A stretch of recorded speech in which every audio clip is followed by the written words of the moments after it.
480. And you got Bill Allman playing very steady at shortstop and getting the job done. Pryor's playing at third again. You got Morrison still bothered by a pulled leg muscle. Nordhagen in left field. Lemon in center. Kuntz is playing right in place of Baines against the left-hander because Scott McGregor, awfully tough on left-handers, throws a lot of slow breaking stuff, and Baines, certainly a good fastball hitter, would have a lot of trouble with him, so they're spotting him against certain left-handers, but he's not playing today, Baines. Here we go.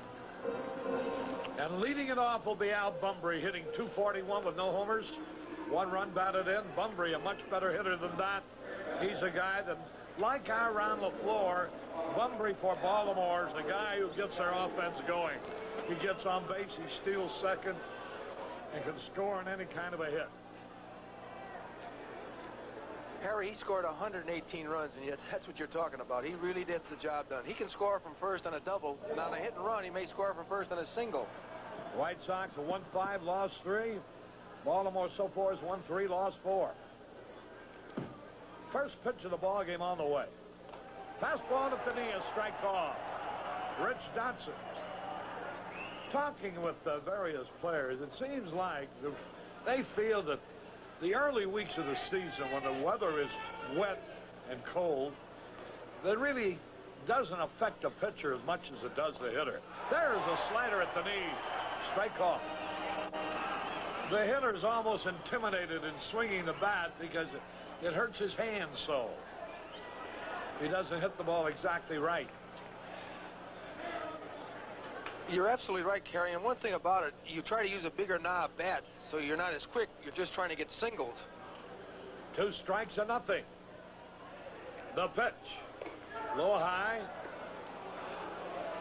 They play him around the left. He's got pretty good power that way. He hit a home run against us in Baltimore. His only home run of the year, but it was a good one against us. It beat us. You know, last year, this fellow Bunbury stole 20 bases, was thrown out only 5 times. There's a ground ball. Bernazard has it, fires. Look at that little guy go down the line, but he's an easy out.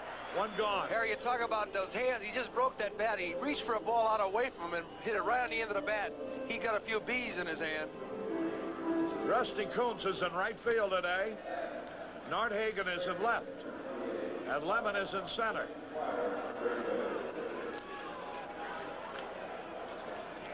Dwyer last year was with Boston. He's from around here, isn't he, Harry? Yeah, he's from Chicago, lives in Tinley Park. Jim Dwyer. He's modeled a few uniforms. There's a fastball in there for a strike call. Many years in the Cardinal organization, he was leading the league in the minor leagues. And when we come up with the Cardinals, he never seemed to get on track. But now he plays first base in the outfield and a tough out. Swings a little bouncing ball to Johnson out of easy to pitcher covering. He's out. From Lamar Johnson to Rich Dotson. There's another case. Had a little bumblebee in the hands after swinging at that one. They didn't get any batting practice before the game, so certainly they don't know how it feels up there yet. Well, there was a little brouhaha about that. I thought I'd bring it up, Coach. You know, the Baltimore Orioles were told that there would be no batting practice today. And they came out to the ballpark and they saw Chet Lemon and Tony Bernazard out there taking batting practice. So here now is John Lowenstein, and he hits a long drive left field. Nordhagen is there. He'll get it to retire the side. Tell you more about the little beat a little later. 1-2-3, nothing across. We go to the bottom of the first, no score. We go down to the bottom of the first. Bill Allman's going to lead it off. Harry, Scott McGregor, 6'1", 190 pounds. He's 26 years old. What a year he had last year. 20-8 with an ERA of 3.32. He started 36 games. So far against the White Sox last year, he was 2-0 with a good ERA of 1.65. Fastball, curveball, slider. Got a great move to first base. He doesn't try to overpower you. And when you talk about a Whitey Ford type pitcher, here he is right here. Scott McGregor. One of many fine pitchers. There's a fastball in there for a strike call to Bill Allman, hitting 286. Harry, they've got 3 Cy Young Award winners on their ball club now. Did they have another Cy Young Award winner not too long ago? Well, they used to have Cuellar. Yeah, that's right. One strike and nothing. Good fastball right in there. I played with a guy named Dean Chance that had 11 shutouts and 25 wins one year. There's a smash, knocked down by DeSensei. Picks it up and throws him out. Boy, that ball was hit like a bullet. A good save in there by DeSensei, who kept the ball in front of him. You young third baseman, watch this now. He just makes himself stay down on this ball and gets his hands out in front of him. Now watch it hit his body and stay in front. He knows he doesn't have to panic because the ball is hit hard. He'll make a throw and get him easy. So you see, you don't have to panic. McGregor last year, 120, lost 8 with an earned run average of 3.32. 27 years old, from Southern California. Came up with Baltimore originally in '76. Here is Tony Bernazard batting right-handed. First pitch in there for a strike call. Bernazard hitting .387 with 1 homer. That evens the count of the ball on a strike. Bottom of the first, no score. First game of the doubleheader. The second game will not be televised. High pop foul out of play. Bernazard is hitting .250 right-handed. He's only been up 8 times. He's 2 for 8. Left-handed, he's hitting .435. He looks like he's been here for about 5 years. He's away to a good start, making all the plays in the field.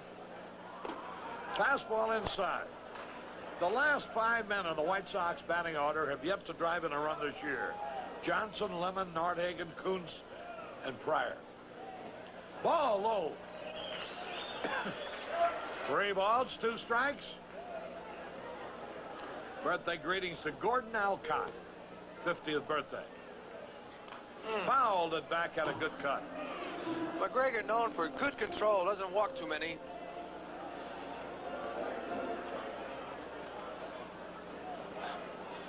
They're playing him the pull. Popped it up. That'll be easy. Dwyer under the ball. Makes the catch. That wind bothered him. Boy, that wind now is moving all the way around. It looks like it's blowing straight out to center on one pole, and on the other is blowing to left. Billy Burke and June Campagna. Some youngsters here watching the game today. Fisk gets a big hand.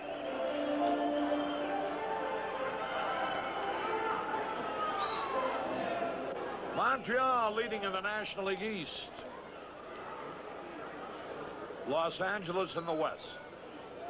Los Angeles with 10-2. Montreal with 8-2. Cardinals are second, 7-2. In the East, Atlanta's second in the West, 6-5. Oakland way out in front in the West in the American League with 14-1. The White Sox are second. Cleveland leading in the Eastern Division in a virtual tie with the Yankees. Boy, those Indians have just swept 3 in a row from the Royals. 2 balls, no strikes. Boy, it looks like McGregor is going to pitch him inside the way they're playing him. At third base, the sensei's guarding the line. Belanger's in shortstop playing way over towards third. And the left fielder is over towards the line, too. There you see Bunbury over in left center. 2 balls, no strikes. He had a cut. He took something off on his slider, and Fisk was way out in front. 2 balls and a strike. Temperature about 48 degrees.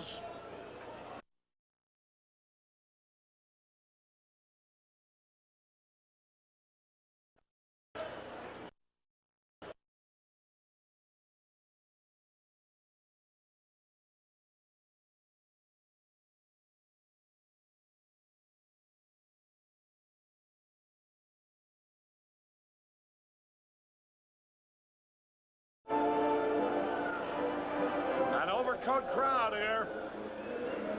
A lot of room for you. Come on over.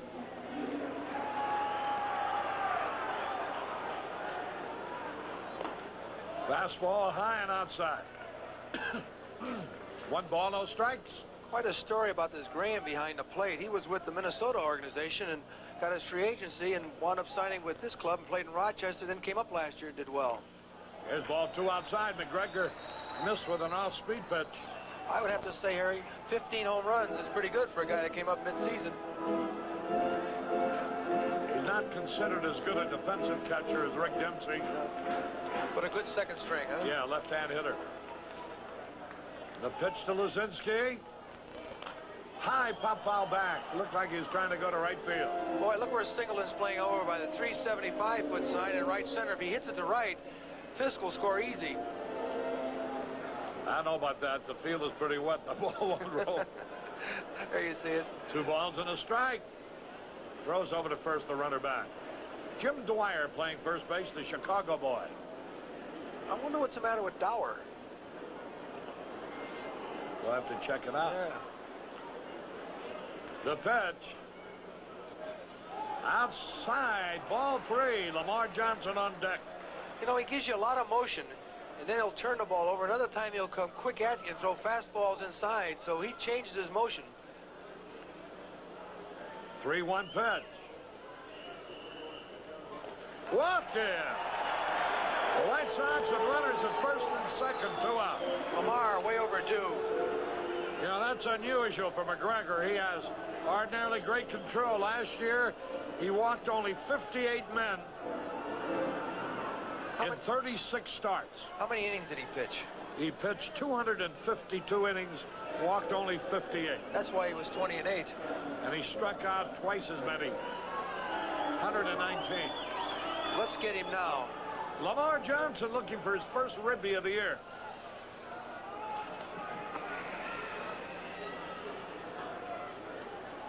A little bit low, ball 1. Lemon on deck. McGregor wanted to know where that pitch was, and Palermo, the umpire behind the plate, said it was inside. Lamar is 1 out of 10 for the year. He wore this club out last year and throughout his career. The pitch. Slow curve outside, ball 2. Did you say he hit in 23 straight games against Baltimore until that last game? That's quite a record. Here's Ray Miller, the pitching coach. Coming out. I'll tell you, Ray Miller is a pup out of that Bamberger. He learned all he knew about being a pitching coach from him because he was in the minor league system for Baltimore while Bamberger was the pitching coach with the major league club. So they tell me he's well qualified.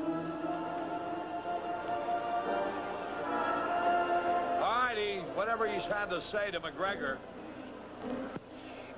Runners at first and second. You know, it's easier for us to tell about our pitchers because we see him so much, but the opposing pitcher is tough to say.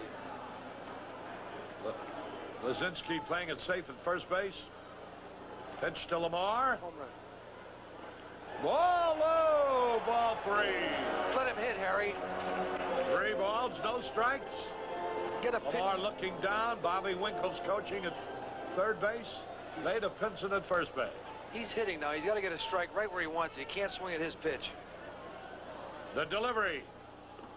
Ball 4, the bases are loaded. McGregor has walked 3 in a row, and here comes Chet Lemon looking for his first run batted in. Lemon has left a lot of men on base, and he's well overdue. He's hit a few balls hard, but now is the time to get us on the board with a base hit. Lemon is 5 out of 23. You know, some runs here, Harry, make a long afternoon short. Bases loaded, 2 out. Chet Lemon digging in. McGregor's pitch. Fastball high. And Wayne Nordhagen on deck. Lemon looks at Bobby Winkle. Dennis Martinez warming up for Baltimore. Martinez, a right-hander. The pitch. Ball 2 is high. 2 balls, no strikes. McGregor can't find the plate. Now Lemon taking a look. He's hitting, Harry. He's got to make sure he gets a strike belt high before he swings. 2 balls, no strikes. He's the only one in the park that's had batting practice before the game. Bases are jammed. Ball 3. Can't get the ball over. 3 balls, no strikes. Lemon looking down again. Oh, I got to take one.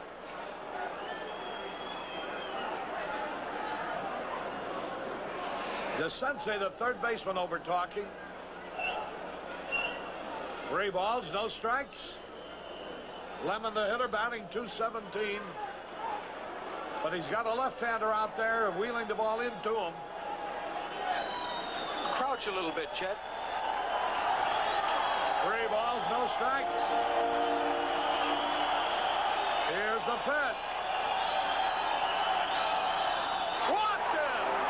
Forcing in the run. 4 walks in a row with 2 outs. That's Lemon's first RBI of the year. And now Nordhagen comes up. He hasn't driven in a run. Harry, if I'm Nordhagen right here, I look for a fastball first pitch and hit it out of here. He can do it. Nordhagen, 3 singles and 15 drives. Now, this is a real good cripple shooter. I'm inclined to agree with you right here. Right now, I like him. Anybody else, I say take one. The pitch. Little low. 1 ball, no strike. Boy, it's remarkable. That's why baseball is such a great game. There is no form sheet on it. I don't care what a guy's done all his life. On this given day, he might do just the opposite. You know, Harry, they say a pitcher can go to spring training and in 3 weeks get ready, this and that. It takes a lot of work and a lot of pitching to get your control. There's Hero Weaver. Oh, a little tap towards third. DeSensei's got it.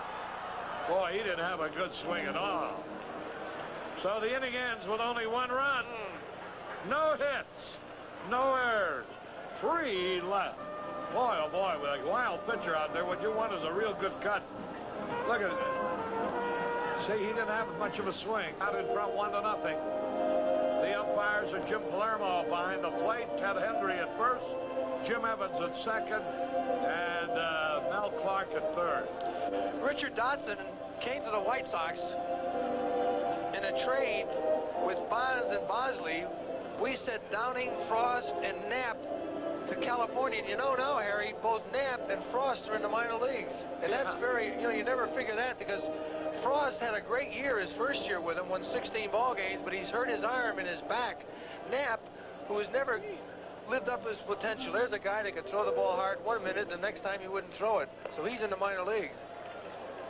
Here's Ken Singleton to lead it off for the Orioles.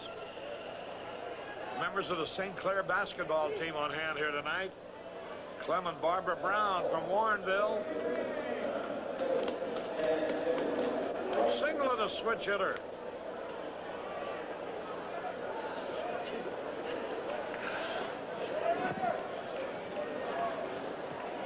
And stepping in now, getting ready against Rich Dotson.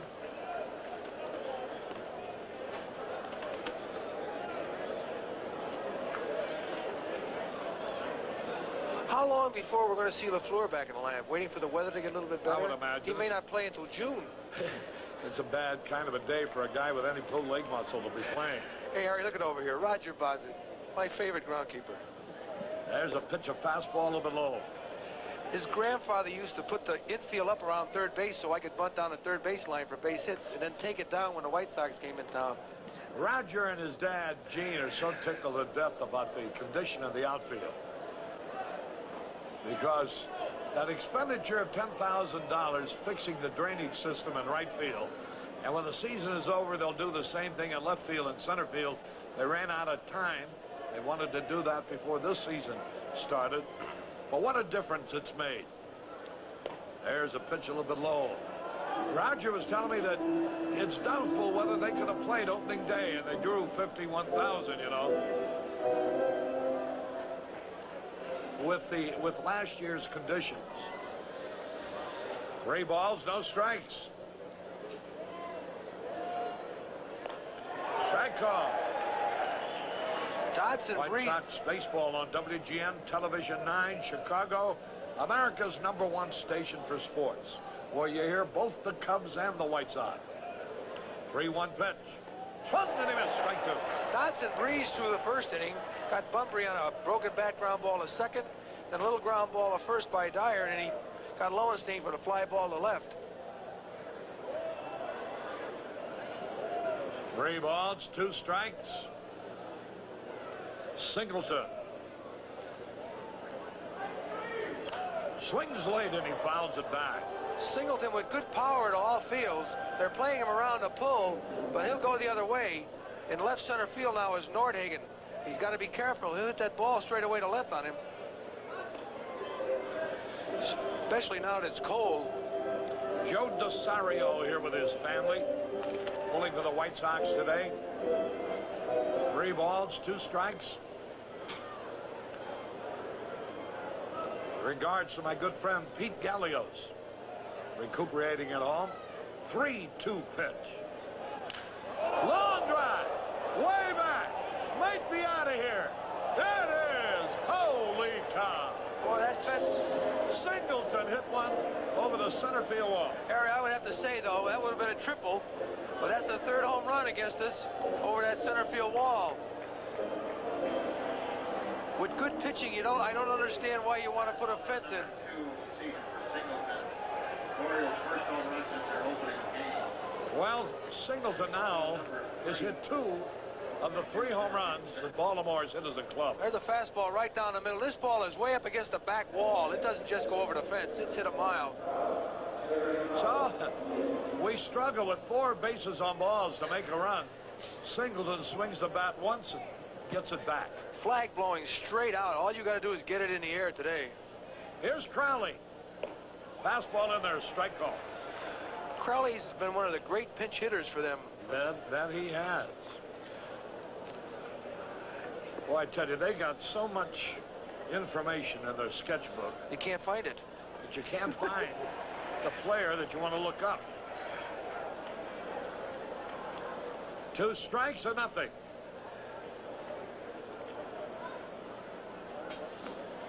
On Terry Crowley, the designated hitter today. There's a pitch a little low and inside. Last year he had 288 with 67 hits and 12 home runs. Boy, that's something. And 50 RBIs as part-time player and pinch hitter, mostly pinch hitter. Hey, struck him out on an off-speed curve. Crowley goes down swinging. Harry, listen to this. He's got a lifetime batting average of 274 pinch hitting with 90 hits and 329 times at bat. 3 home runs, 49 ribbies. That home run was the 2nd hit off of Dotson, both over that center field wall. Remember, Larry Heisel hit one. Dotson making his 3rd start. There's a pitch inside. White Sox hit the road, opening up in Detroit tomorrow afternoon. Off-speed pitch low. Harry, if this game gets a little rain or anything, they might have to take a bus there. They wouldn't have to go to the park, sleep all the way to Detroit. Dan Graham is a hitter. Their catcher. Left-handed batter. They've been platooning their catchers. Dempsey against left-handers. Graham against right-handers. The White Sox have a charter for after the game. 2 balls, no strikes.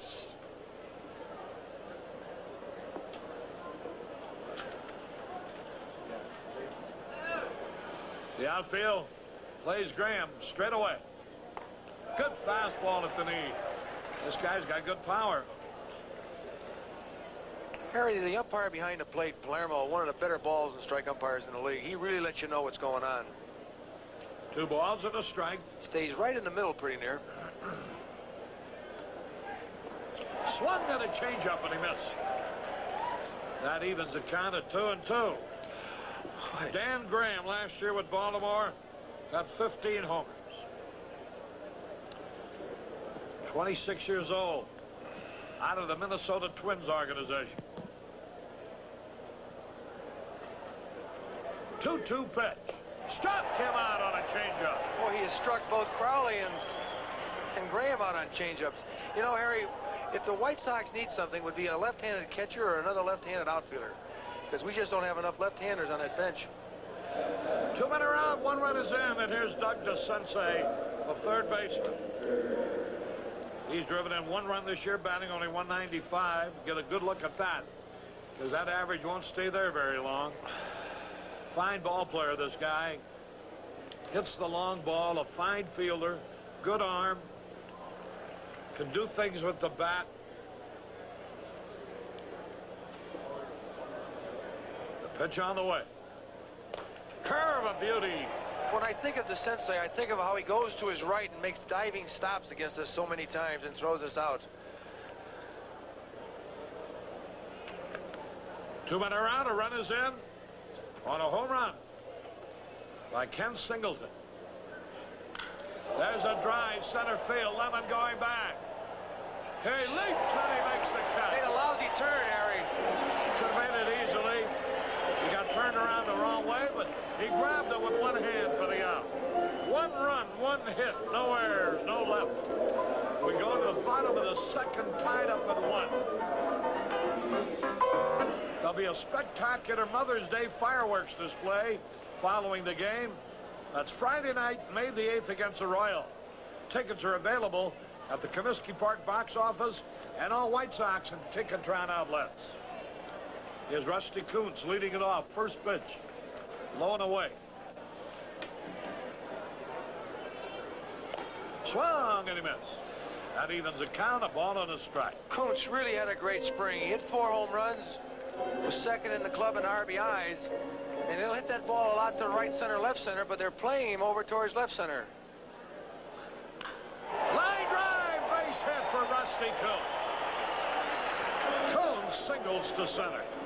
Yeah, Harry, you got to get him in against left-handers. He and Nordhagen and Johnson, they've got to play against them. That'll bring up Pryor now, good handler of the bat. He's only been a bat 3 times, had 2 hits. Pryor made a great bunt. After Nordhagen got on second on that error in the 9th inning, he laid down a beautiful bunt. The Sensei couldn't handle it. They gave him a hit. And you know what made it even tougher was Stewart was throwing it about 95 miles an hour. Well, I just noticed Rose had 2 more hits last night. He is really away to a great start. What's he need, about 50 to tie the record or whatever? Well, he needed 74 going in, and I think it's down to around 60 now, or less. He'll pass Stan Musial this year as the hittingest player in National League history. Most total hits. Pryor was going to bunt. The pitch was low. Look at that dead Sensei come charging in. I'll tell you what, Harry, if I'm bunting and he does that to me, I got to give him a little action. Pryor looking down at Bobby Winkles. How about a hit and run right here, Coach?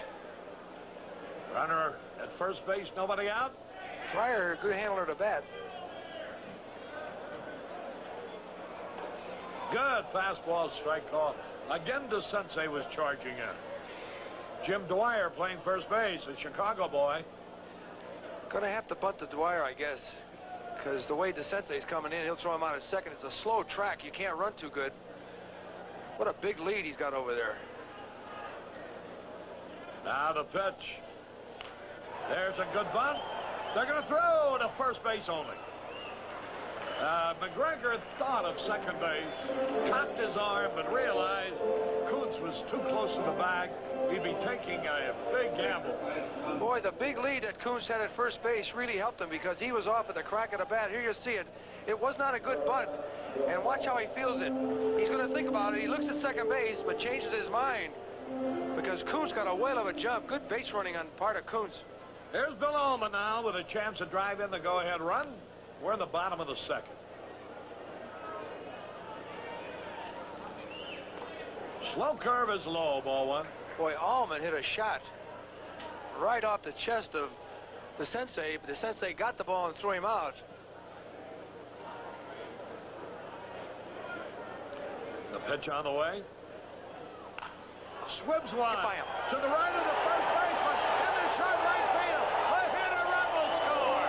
Holy cow! You gotta have a little luck. Ullman hit it off the end of the bat, and take a look at this Chinese checker base hit. Harry, this is the way I hit a tennis ball. This is my forehand. Watch it go by, and whoop! Look out! Nobody can get it. Boy, Rusty. So it's 2-1. Ullman has driven in his third run. Single to right. I'll tell you one thing, Harry. We've been getting some breaks against this club. Let's keep going. You know, I got to pass this along just to give you an idea. You know, Baltimore comes in on a weekend next time, and when school is out, baseball's established, season is established. To have a Friday night game, you know that a twilight doubleheader would have drawn so many more people than playing these two games here today. But Jerry Reinsdorf and Eddie Einhorn. Here's a pitch. Bernazard pops it up. Third baseman DeSensei under the ball. Tony didn't know where to go. He was in the way of the catcher, got in the way of the umpire, and he didn't know where to run. Well, he better go to first base, because if that guy drops the ball, he's standing at home plate picking his nose. But anyway, the reason they're playing a doubleheader here, which is unusual, a team's first trip in, is they know that Baltimore is not hitting, and they know that Baltimore is without Eddie Murray, and they would rather win a couple of ball games now before fewer people than perhaps lose them later. How about if it rained on that Friday night when they came back? Then you'd wind up with a lot of trouble. Here's Fisk.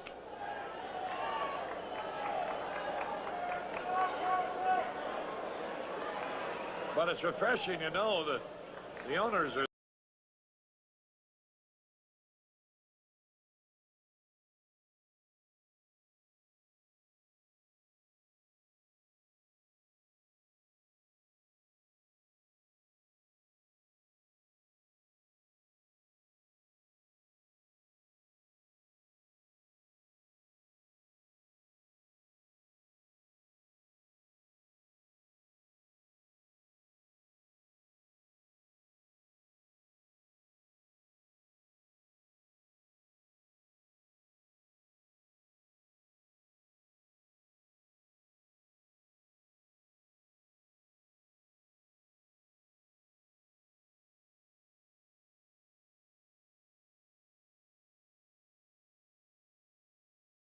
RBI situation. Harry, that's better than getting hit in the shoulder.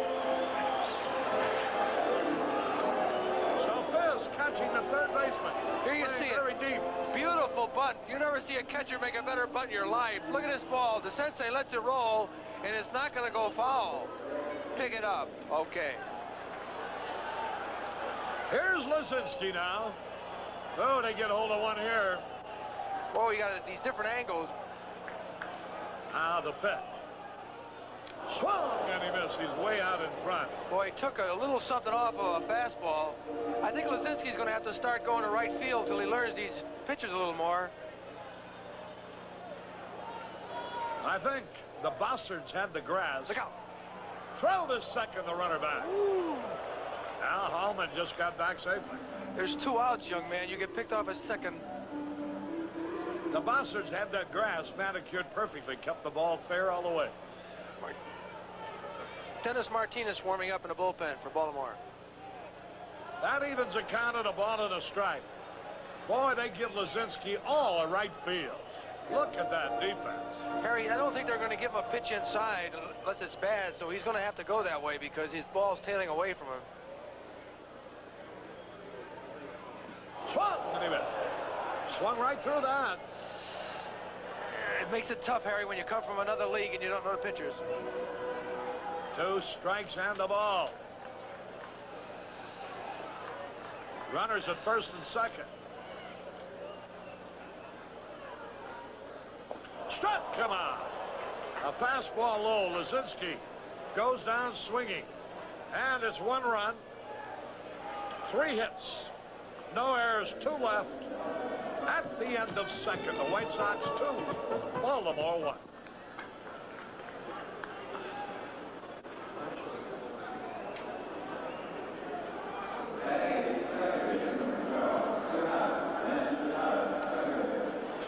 Cicadas of Japanese descent.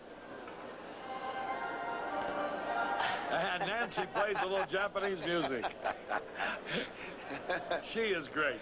Nancy, have some more popcorn. Cicada takes a little bit low. 1 ball, no strikes. Who pitched the second game for them? Steve Stone? Yeah, the Cy Young Award winner. Well, come on out and see that game. We ought to have a pretty good ball game with Barrios pitching, too. Ball 2 is outside. Rich Dotson on the hill.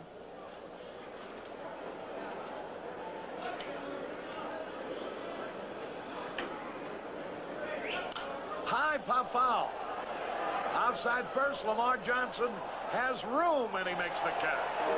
Any other day, Harry, that ball would have blew out of here, but the wind is blowing straight out, and it just held it up for Lamar.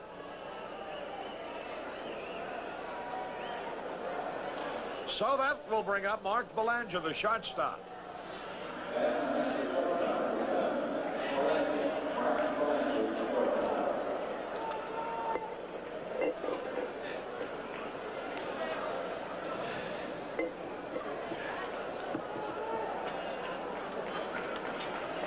One man out, nobody on. Belanger takes a lone outside. You know, Harry, it just shows you, no matter how great a player you are, things happen. And when he made the error the other night, and you know, when they asked him about it, he said, I just blew it. He didn't give any excuse about the weather, that my hands were cold. Fouls it back. He's got enough golden gloves to fill up his cellar. They're celebrating the 100th anniversary of the Michael Reese Medical Center this year. Barbara Bloom and Miss Henry Loeb are the co-chairman. One ball, one strike. Look out. Spun out of the way. Harry, talking about hospitals and stuff, I'm going to go over and watch an open heart operation. That's going to be really some kind of a thing for me to see. I never had the opportunity. You've gone through it, haven't you? Yes, but I want to see how they do it. It's... Well, don't second guess it. I'm going to sit upstairs. 2 balls and a strike. Belanger takes it high. Come on, Rich. Don't second guess him. That's pretty good, Coach. 3 balls and a strike. 1 out. 2-1 White Sox. Strike on the outside corner. A breaking ball. You know, Dodson says he doesn't throw a slider. If he doesn't, then his fastball just slides over like a slider. That's what it does, because it looks like it's something quick. The curveball, you don't throw it as hard. I think he loves his changeup. That's become one of his best pitches. He won. Belanger hitting 111. So with a runner at first, 1 out, Belanger, who can run. Here's Al Bumbry. Bounced out his first time.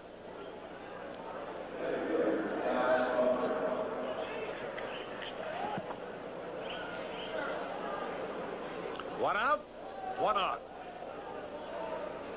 2-1 White Sox. First game of the doubleheader. Boy, be ready for anything right here. Weaver is going to make this club start to do something. They don't have the power in the lineup today except for Singleton, really.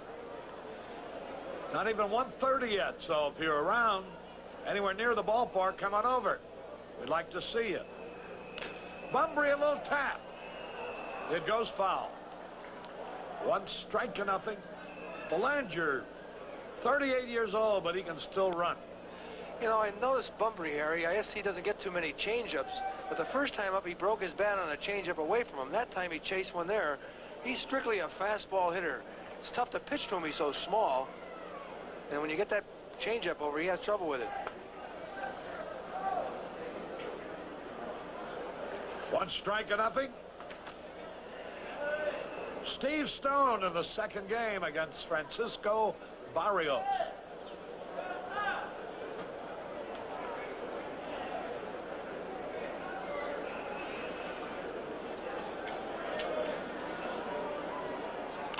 A little pop fly down the third base line.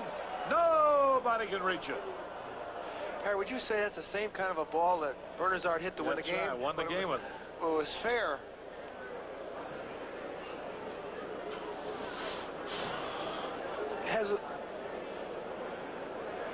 I want to see here. You know, Oakland will be here for their first trip this year, June the 2nd, 3rd, and 4th, all night games. That's Tuesday, Wednesday, and Thursday nights. June the 2nd, 3rd, and 4th. The hottest team in baseball, managed by Billy Martin. That's worth the price of admission in itself. Bunbury popped it up. That ought to be easy. Pryor makes the catch. Pryor has a lot of difficulty on pop-ups. And as you notice right there, he strained a little bit, the wind blowing it away from him. Boy, on the next homestand, starting May the 8th, we'll have Kansas City, Cleveland, and Texas. Kansas City Royals, the defending American League champs, in a weekend series. And Friday night, May the 8th, is a Mother's Day spectacular fireworks show following the game. Here's Jim Dwyer, the Chicago boy. Hey, almost threw it over Fisk's head. You know, when you're a catcher and you're giving a target down low and the pitcher throws one high, you got to really jump out of there. Fisk making sure he just kept that ball in front of him. Popped right out of that glove and he caught it. Dwyer was born in Evergreen Park, raised in Oak Park, and now lives in Tinley Park. Well, the snap throw to first and run it back. Boy, he slipped. He was going to go, but changed his mind, and then he slipped getting back. Fisk had trouble throwing over Dwyer. If he'd have threw right away, he'd have had him. You know, Dwyer was a free agent. He signed a 3-year contract with the Orioles. Signed originally by the Cardinals. Had a lot of minor league experience. Cedar Rapids, Modesto, Arkansas, Tulsa. Then up with the Cardinals. Then with Milwaukee. Look at the way they play him, Harry. They play him around towards the line. Now they're taking Kuntz off the line. And Lemon is straight away in center. Dwyer is credited with better than 6 years in the big leagues. Slow curve outside.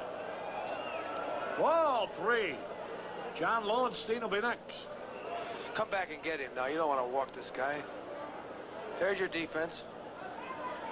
As you see, Pryor is way off the bag at third. 3 balls, no strikes. That's right in there. Boy, be careful. These 3-run pitches jump out of a ballpark when the wind's blowing out. He's looking for nothing but fastball right here. 2 men are gone. Runner at first. 3 balls and a strike. And Dotson's pitch. Strike 2, a fastball. He had some mustard on that one. In a good spot, too. About an inch on that outside corner. If he tried to pull it, he wouldn't have hit it too good. And now Belanger will be going on the pitch. 2 out, 3 balls, 2 strikes.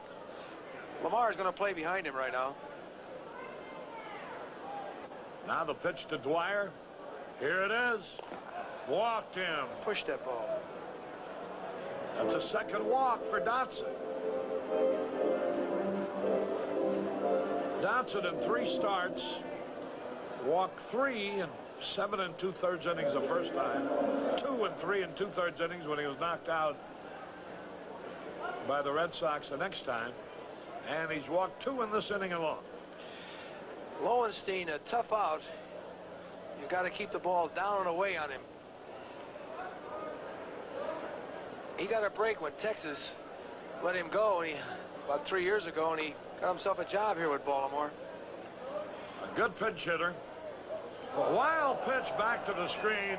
The runners advanced to second and third. No question about that one. It skipped into the dirt and by the catcher. Come on, Rich.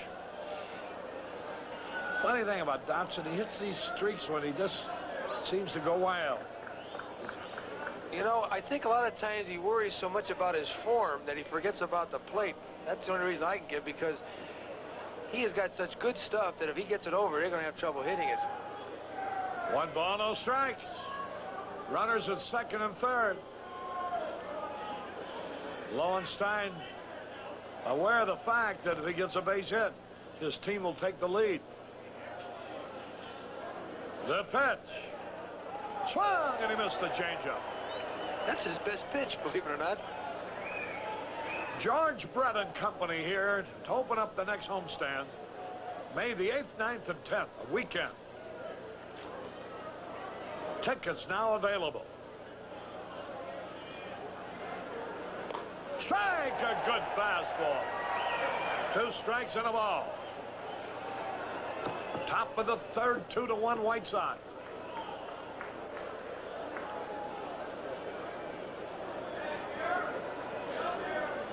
Belanger down the line. Change it. Here's the pitch. Just missed inside. 2-2. One thing about Lowenstein, he's seen every pitch he can throw. And Harry, if that's not a slider, I don't know what is. If that's supposed to be his curveball, then it's a very quick curveball. 2 balls, 2 strikes. Big pitch. A little tap. Tough play for Bernazard. He throws. Saves. He beat it out. A run score. Holy cow. A great effort by the kid. And he almost got him. Well, there was a break for Baltimore. That ball's hit right on the end of the bat. And Bernazard's playing him the pull. Watch his play. No, he goes to his right. He gets it, but he can't get much on it because he's off balance. And look. Yeah, he beat it. Funny kind of a ball game. So it's all tied up now at 2-2. And that brings up Singleton, who hit a homer. Lowenstein will get a run batted in for that. That walk to Belanger has come back to haunt.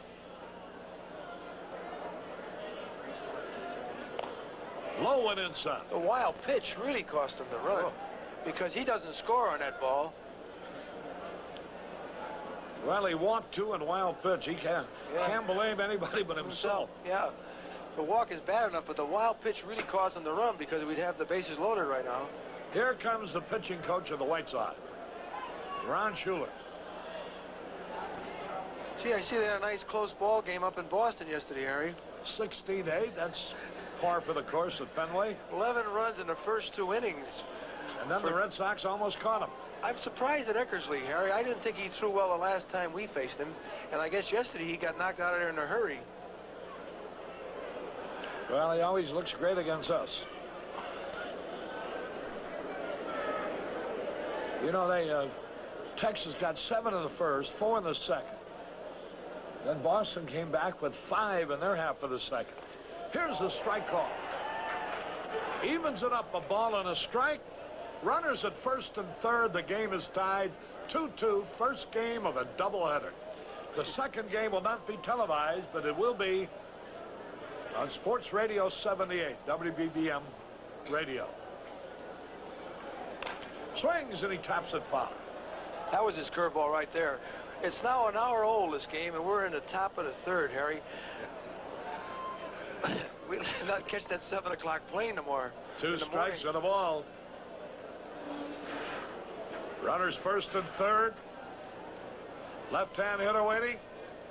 Ken Singleton, who homered his first time at bat over the center field wall.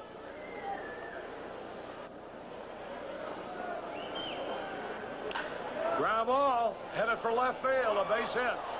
Another run is in. He didn't want to swing at that ball. He tried to hold back, and the ball, he got about a half a swing at it, and it was in on his fist. See if we can see it. See, he didn't want to swing at the ball. Tough play for Allman. He almost gets it, but I don't think he'd had a play anyways. So, as you see, they've got a couple of runs with some balls that haven't even got out of the infield. 2 RBIs, and the ball's not in the infield yet. Well, that's baseball. We got 1 run on 4 walks after 2 are out, and the other one on a ball hit off the end of the bat. I told you it was a funny game. They should be leading by 1 run, and they are. Instead of 1-0 on Singleton's homer, 3-2 in the top of the third. Here's Crowley. Dotson hasn't had much pitching luck, but his own wildness has hurt him. Here's the pitch, swung and missed. 3-2, Baltimore leads. Top of the third.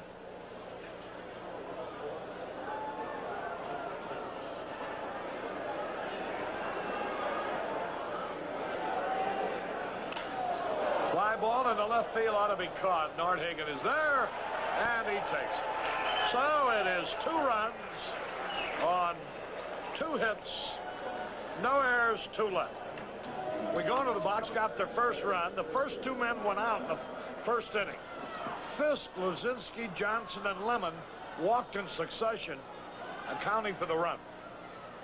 There's a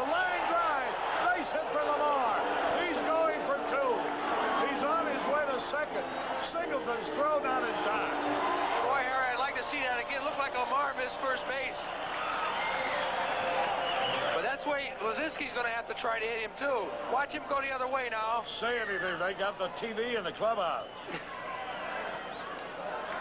Doesn't show it.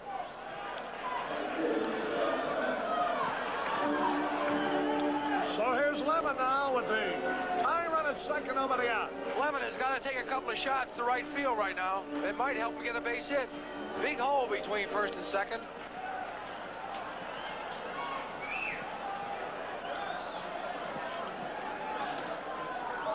He bunts.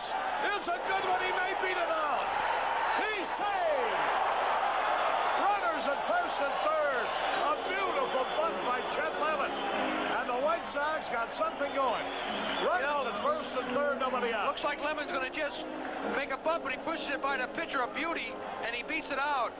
Boy, that's a beautiful bunt. A head first slide by Lemon. Here you see another angle. You notice how McGregor was going to his right. He was looking for a sacrifice bunt. Kids, don't slide like that. You break your neck. Here's Nordhagen. Runners at first and third. The only thing you do with that slide is get your uniform dirty. There was a guy named Pepper Mark, the wild horse of the Osage, and he made a career out of those kind of slides. Yeah, but I'm going to tell you, that's not Pepper Martin. Runners at first and third, nobody out.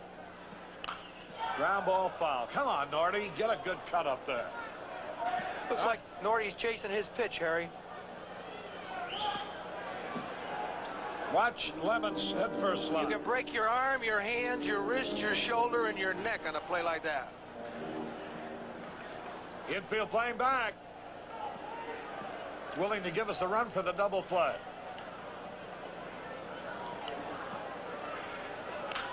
There's the double play. Here's the run. Out at second, out at first. Boy, he has had two of the weakest swings against McGregor, who is changing speeds on Nordhagen. But Lamar Johnson scores the run, and it's tied up. Here's the swings down on his pitch and just hits an easy double play ball to Belanger. Lemon almost gets him. Sakata gets it over there on a good play. And that's why that second baseman's got to cheat on that play. Here's Rusty Kuntz. He singled and scored eventually in the second inning. Swung and he missed. 3-3 tie.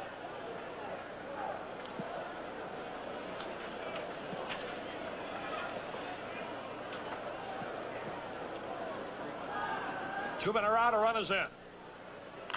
There's a smash up the middle, but Belanger can't come up with it. Ball rolls into short center. Base hit. For a hit. So Rusty is 2 out of 2. Belanger got his glove on the ball, but couldn't come up with it. Belanger's got to go a long way. Now he gets his glove on it, but he can't come up with it. Hits him on the heel. Bounced into center field. So that's a third hit of the inning. But the double play really hurt. About 2 or 3 years ago, he'd have got that ball, but he's getting older now. How old is he, Harry? 38. Dennis Martinez, a right-hander, warming up in the bullpen. There's Pryor taking a curve. McGregor had arm problems a few years ago, but has come back, and he's really a gutty pitcher, but he hasn't pitched too much this year, and he's having trouble with his control. There's a smash. Nice play by Belanger. The throw to second is too late. A base hit for Pryor. Belanger made a fine play, backhanded the ball, keeping it from rolling into left field. But Kuntz beat the play. Boy, Kuntz really beats the play now. Watch the umpire, Evans. He really holds up before he calls this play. Now he throws it in like a Kessinger throw. Now watch him. Kuntz beats this play, and the umpire now makes sure he's almost going to call him out, but then he says save. Here's Bill Ullman. He drove in a run with a scratch hit in the second. There you see it again. Boy, those angles are great. There's a smash to left. Nothing scratchy about that. Here's Rusty coming to the plate. Oh! Oh, he's having a tough time scoring. Alman lined a single to left. But Lowenstein's throw, a one-hop Graham, decoyed Rusty. Hey, Lowenstein got a great jump on his ball and throws it in a hurry. Now, not anybody's fault except that he made a great throw. 1-run score. There were 5 hits in the inning and only 1 run. charged that ball all the way. As soon as that ball was hit, he ran as hard as he could. He released in a hurry, and the throw bounced up high. He almost knocked it out of the glove of Graham Kuntz, but it just didn't happen. If he made a hook slide, he might have beat it, but a tough play because the ball beat him by 2 steps. You believe 5 hits and 1 run in an inning. Unbelievable. Here's Crowley leading off. He rips it deep, high, and deep to right center, but Chet drifts back, and he makes the catch near the warning track. And what gets me, though, they got 2 runs on 2 hits. They didn't even get out of the infield last Baltimore. So it's just one of those ball games that you aren't seeing the greatest of baseball. Well, I guess not. 3 runs, 8 hits for the White Sox. 3 runs, 3 hits for Baltimore. We've had a couple of bunt singles, about 4 worm burners that have scored 3 different runs for the 2 clubs combined today. And we've seen 4 consecutive walks by one of the finest control pitchers in the major leagues. Now here's DeCinces. Graham had hit the first pitch and fly it out. I think the hardest hit ball we've hit is Lamar's. Yeah. Well, Kuntz got a good solid single, and Allman got a good solid single. 5 hits and only get 1 run. The Sox have left 7 men on in 3 innings. Boy, we have literally kept this guy in the game. Here's DeCinces, who hit a deep line drive to center field that Chet made a fine catch on back in the 2nd inning. Pitches a ball 1. Lemon's so deep right now, he's going to make sure he doesn't get it that deep. He is out there by the track. Well, they've hit a couple out there today, and one about 25 feet over the center field bullpen fence. There's a ball low and away. Ball 2 to DeCinces, who has a bunt single and 5 at-bats in this series. It's a good idea to play deep on a day with the wind blowing out because a short fly ball is going to blow to you a little bit too. So Dotson pitching from behind. He had a razor-sharp first inning. Slider just outside of the knees. Ball 3 and no strikes. He retired Baltimore in order on just 7 pitches in the first inning, and then a long wait in the dugout. McGregor walked 4 straight after the first 2 men were retired. The Sox taking a 1-0 lead. And then Dotson gave up a tremendous home run to Singleton in the 2nd to tie it. There's ball 4. He walks him. That's a 3rd walk issued by Dotson today. Dotson, to me, looks like he's really trying to be a little too cute. He and Bumgarner in the last 2 outings have been trying to peck away. I don't know why. This is a big ballpark. And when you get behind and you get bases on balls, you're going to have some long balls hit off you. And that's what happened when Singleton hit that ball over the center field fence. Yeah, he got behind him and then had to come in with 1. And, of course, when Baltimore got 2 runs in the 3rd, even though Lowenstein and Singleton were completely handcuffed on the pitch, they both wound up with run-scoring singles because Dotson had walked 2 men and Wild pitched him into scoring position. So he has nobody to blame but himself. We're tied at 3 here in the 4th inning. Here's Sakata, who fouled out to Lamar Johnson near the Baltimore first base dugout his first time up. He is 0 for 32 lifetime against the White Sox. Low and away, ball 1. When he first played against us, he used to hit little pop flies, and that weren't even very high to the infielders, and get jammed, and he'd hold the bat down at the end. I notice now he chokes up a lot. He's one of these guys that has bounced around. This is his 3rd year in the bigs. He's been up and down about 6 times between Milwaukee, where he started his big league career, and Baltimore. It seems to be a good AAA hitter, but he just can't seem to solve major league pitching. He takes a strike there. It's 1-1. He fits into this plan here because they tell me he can play short and second for them, and he does a good job at it. He replaces Kiko Garcia on the roster. The Baltimore Orioles sent him to Houston. 1-1 pitch. Sakata check swing, and it's just inside. Ball 2 and strike 1 as Dotson jammed him with a fastball that time. Just missed. Walking Belanger, of course, was the Cardinals sin in that 2-run 3rd inning. He got a lifetime .219 hitter up there. No threat to hit 1 out. He hasn't homered in 5 years. And Dotson put him on with 1 out, and Belanger eventually wound up scoring, at that time, the tying run. Bouncing ball up the middle. Allman makes a tremendous stop, but they can't get the play as Bernazard apparently didn't see the ball as Allman tried to flip it while he was laying down behind the bag, but he made a sensational play to get there. I don't think he watched the ball out of his glove because this is a sensational play. Now watch him dive. He slides along the ground. He flips it a little bit high, but I don't know what happened.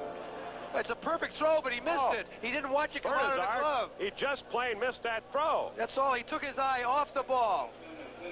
Watch the other angle now. Watch this play. They're going to give Bernazard the error. Oh, what a sensational play by Allman. Look at this. It's a perfect throw. Yep. Oh, my. It looked like he just didn't see the ball because he didn't watch it out of the glove. He might have been looking at Allman's hat. I don't know what.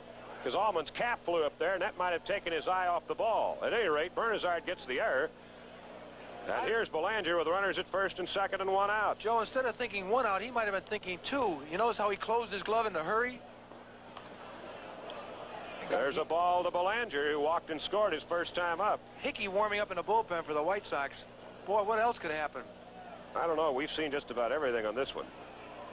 You know, the Sox have had a terrible record the last couple of years in makeup games, and I mentioned that on the radio side. I hope we can turn that around today. Ball two to Belanger. Looks like he was going to bunt. Come on, stop being so careful and Just cute. get the ball over against this guy. He's got good stuff, and let nature take its course. He gets too cute out there. He's had plenty of work. He doesn't have any excuse that he hasn't been in pitching much. No, this is his third start. McGregor now. That's another story. 2-0 to Belanger. He bounces one foul. 2-1. Runners at first and second. One out. We're in the top of the fourth in a wild and woolly 3-3 tie.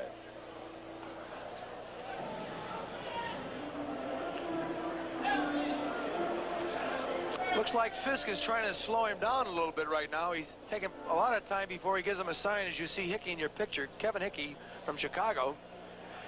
Kevin Hickey has had a great start in his rookie year. Nobody has reached against the young left-hander in 3 brief appearances. Belanger dumps a bunt down the third base side. It's a beauty. Barehand pickup. Prior throw not in time. Bases loaded. Well, he showcased it before. They still played him honest, and he dumped it down the third base side. That's the third bunt hit we've had in this ball game. The first for the Orioles. That was a changeup, boy, and a perfect pitch to bunt. Well, if you can't deaden a stick on a changeup, you don't belong in the big leagues. That's why I said that bunt of Pryor's was so good the other night when he got Stewart thrown at about 95, and he made a perfect bunt. Well, Belanger has been a real pest. He has walked and scored, and now he has bunted his way on to load up the bases and to bring up the top of the order, and Al Bunbury, who is bounced to second and popped up to Pryor third. Here's another look at... There's that bunt now. Watch, it's a perfect bunt. Yep. Pryor plays it well, but it's down the line, and he's off the bag because if he does hit the ball, he don't pull. So Pryor had to play him off the bag. And now you got a speedy guy running in Bunbury. Just hope to get a play at the plate, maybe. They're playing... Well, they're playing back all the way around except at third, and even at first they're playing back. So they're going to give the run. So the White Sox ought to have about 6 on the board right now. Here's Bunbury, and he's overdue. He's hitless in 5 previous at-bats in the series. Fouls it back, 0-1. Tough guy to double up.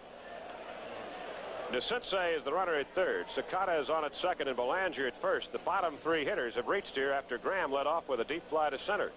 Joe, here's a situation that you catcher's got to tell the pitcher to throw home. How many times do you see a ball go by the pitcher? He looks to second, looks home, and finally only gets one.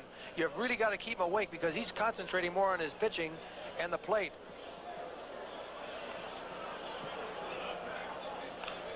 Tap foul. Bunbury appears, at least at the moment, let's hope we don't put the hex on, he doesn't appear to be seeing the ball real well. Well, I think he's a fastball hitter, Joe, and he's thrown in mostly changeups. The first time he grounded the second was a ball away from that was a changeup that he turned over, and then he got him on a little slow breaking ball that he hit the first base. He's a good fastball hitter. 2 strikes the count on Bunbury. Big pitch for Dotson. Fouls it away on the third base side upstairs, and it's still 2 strikes. I don't like his chances of striking him out away. He might strike him out with something on his fist. The infield is pulled up about halfway, hoping, of course, if the ground ball is hit right at somebody, they'll come by way of home plate to preserve at least a tie here, unless they can get a sure double play. And Bunbury, as we mentioned, is very tough to double up. 2 strikes the count. Just outside. He almost got him looking with that slider. 1 ball, 2 strikes. Palermo, the umpire behind the plate, is a good umpire. One thing about him, the hitters respect him because he calls his strikes with such authority and in a hurry. I like that myself. Yeah. After a diet of Shulox and Kaiser and Maloney's. Boy, Maloney really makes you wonder what. Well, he was the original. Here's the pitch. Hey. High pop-up. That should prevent the lead run from scoring. Now Allman having trouble going out. Has to make the catch over the shoulder, and the Sox got a break. Why DeCinces was off the bag and not tagging on that play, I'll never know. You know what gets me, too? For some reason, Lemon didn't even move. He might have been able to make that catch, but he just stood there in center field. Nordhagen was over near the line. He had no chance, and when you're playing around towards left center, the center fielder has got to come in on that ball. Boy, what a tough play for Allman. That wind, now. that See, wind Lemon's is really standing over blowing it. on his right. He isn't even moving. And look how far he has to go to catch this ball, and Lemon's nowhere in sight. Had DeCinces been tagging at third, he might have been able to score because Allman, figuring that he was tagging, wheeled a throw that brought rain before it came into the catcher. I think your observation of wondering why the guy on third wasn't going back, I don't know why either, because once he saw him struggling, he could have went back. Absolutely. The ball drops. He's going to score anyway. That's a big out right there. Oh, you bet. Here's Dwyer. Let's see if we can't wiggle out of this one. Boy, thanks for those big gloves they have now. Allman with that big glove playing short. Dwyer has tapped out and walked and scored. He's 0 for 1. He pops him foul out of play on the third base side. And it landed on a camera deck and bounced back up into the upper deck. So somebody got a souvenir they weren't expecting. That fella caught it right for his two sons. He's got two sons right there. He made a whale of a catch. He's got his gloves on, too. 0-1 to Jimmy Dwyer, who lives in Tinley Park. Was born and raised in Evergreen Park. So he is a Chicago lad, and despite the fact he's been in the big leagues for 6+ years, Jimmy, this is only his 6th official at bat against the White Sox. He's still looking for that first major league hit against Chicago. There's a pitch down and in the ball, 1-1. Right now, we got a force at any base. 2 out. Now all the runs become unearned because of the error on Bernazard. That's too much figuring for me, Joe. I just want an out. Me too. Crowd still coming in, Jimmy. Yeah. Oh, there's a drive down the right field line, but it's hooking foul. Oh, that was that changeup. He got it high and in, and he was way out in front. 1 ball, 2 strikes. 3-3 tie here in the top of the 4th. We have had everything in this one. Come on, Richard. Let's get out of this. Settle down. You'd know I'd have an 8 o'clock speaking date tonight, wouldn't you? It's only money. It's only money. I'm going to speak from here for him. I got an 8 o'clock flight. Sox are chartering for Glenn Rosenbaum. I'll tell you, these traveling secretaries earn every cent they make. He had to make 3 different arrangements for this first flight into Detroit. I'll tell you what, he does a whale of a job. I mean, he's got a couple of prima donnas on his club that demand an awful lot. But plus Pearsall. Yeah. No, I don't have nothing to do with him. Yeah, he disowned you this year. Yeah. I'm on my own. Time is called. 1 ball, 2 strikes. Now, he had to try to fly about 40 guys and make 3 different arrangements in 2 days. Try it sometime. 1-2 pitch. Hey, Popped him up again, but it's going to be out of play, I think. Fisk coming back. He's watching it all the way to the screen, and it lands about 3 feet up on the netting. Boy, that was well out of the ballpark, but the wind blowing to center field blew that ball back, but not quite far enough for Fisk to catch it, hit up on the screen. So Dwyer and Baltimore still alive in a tense situation here. Bases loaded, 2 out, top of the 4th. 3-3 tie. Let's scan the infield. There's Belanger at first. He bunted his way on. There's Sakata, reached on Bernazard's error at second. And there's DeCinces, who walked over at third. And there's the man up at the plate we want as an out. Yep. 1 ball, 2 strikes to count to Dwyer. High fastball. Who's got to have a few relatives in the ballpark today. Yeah. Just outside. 2-2 the count. Well, Rich can't afford to go to 3-2. The way he's struggling right now with his control, he's got to put one over right now. That ball was not a strike. Dotson may have thought so, but Fisk had to reach out to get it.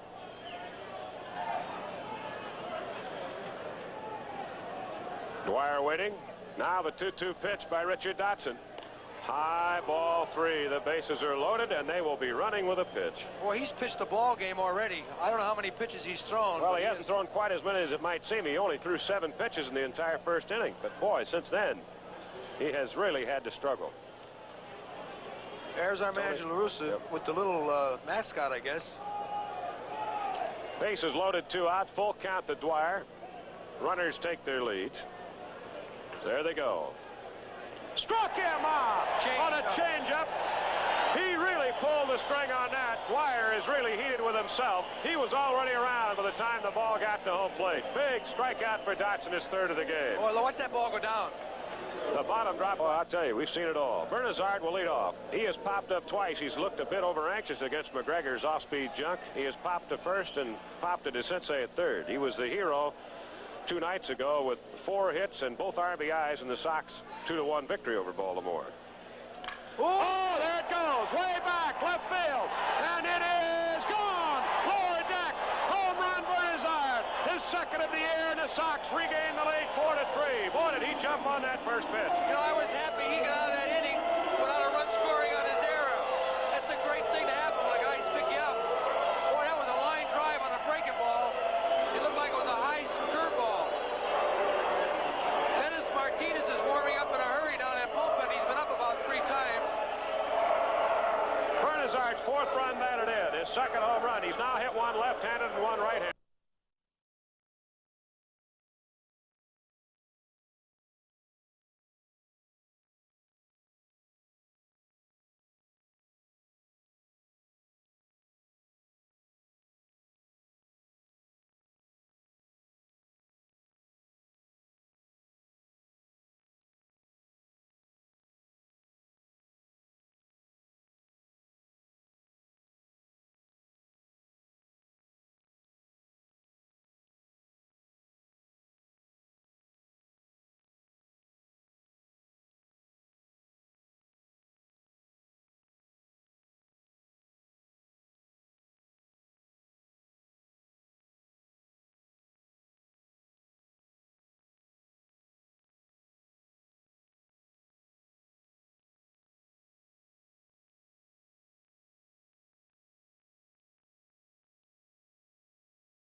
All of it, well up in the lower deck, a line drive.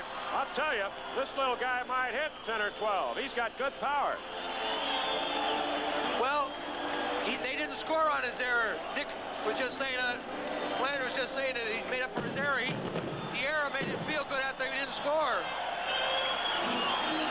Well, the Sox have regained the lead in a wild one, 4-3, and here comes Earl Weaver. And that may be it for Scotty McGregor, who has used up about 8 of his 9 lives today. He sure did. Boy, when he walked all those guys in the first inning, 1, 2, 3, 4 guys. I couldn't help but thinking, here's Nordhagen up there. The guy has missed with 11 straight pitches, and the first one he gets over, he goes after it. Boy, I'd almost have to have a take sign on there. At least let him throw 1 strike to me before I swing. Well, usually you figure a guy's going to throw you a fastball over, but you want to get it about belt high to hit it. And I think what he did, he turned it over on him, and when he swung at it, he tried to pull it. You can't try to pull McGregor, and that's what Lazinski was doing. So Dennis Martinez is going to come in. Yeah, he's the young man who was hit in the face 2 nights ago, or last night, with that bottle. He had 4 stitches put in his face. He normally is a starting pitcher, but he's been slow out of the chute this year. So Denny Martinez gets the call here after Bernazard's leadoff homer in the 4th inning has restored a 1-run White Sox lead at 4-3. McGregor. He's 25 years old from Nicaragua. Last year he was 6-4 with an ERA of 3.96. Mostly in relief. He was in 25 games. All right, we'll be back in just a moment.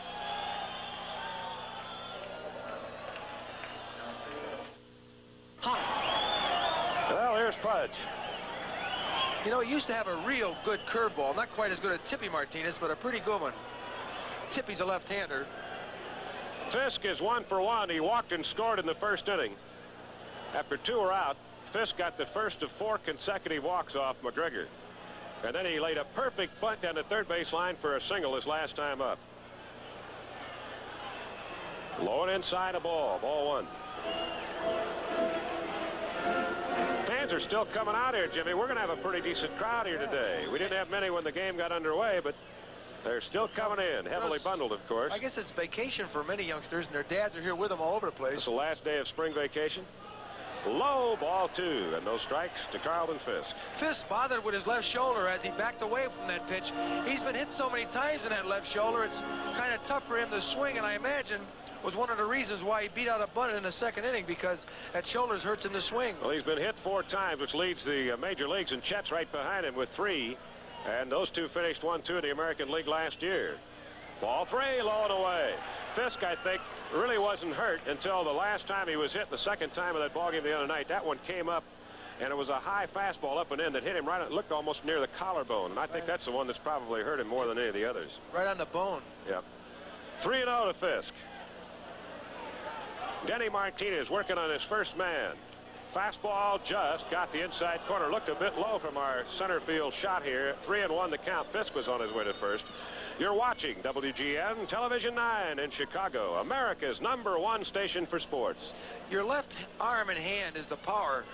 The right hand, you generally guide the bat, so it's got to bother you because he's got to squeeze that bat pretty tight with that left hand. 3-1 delivery.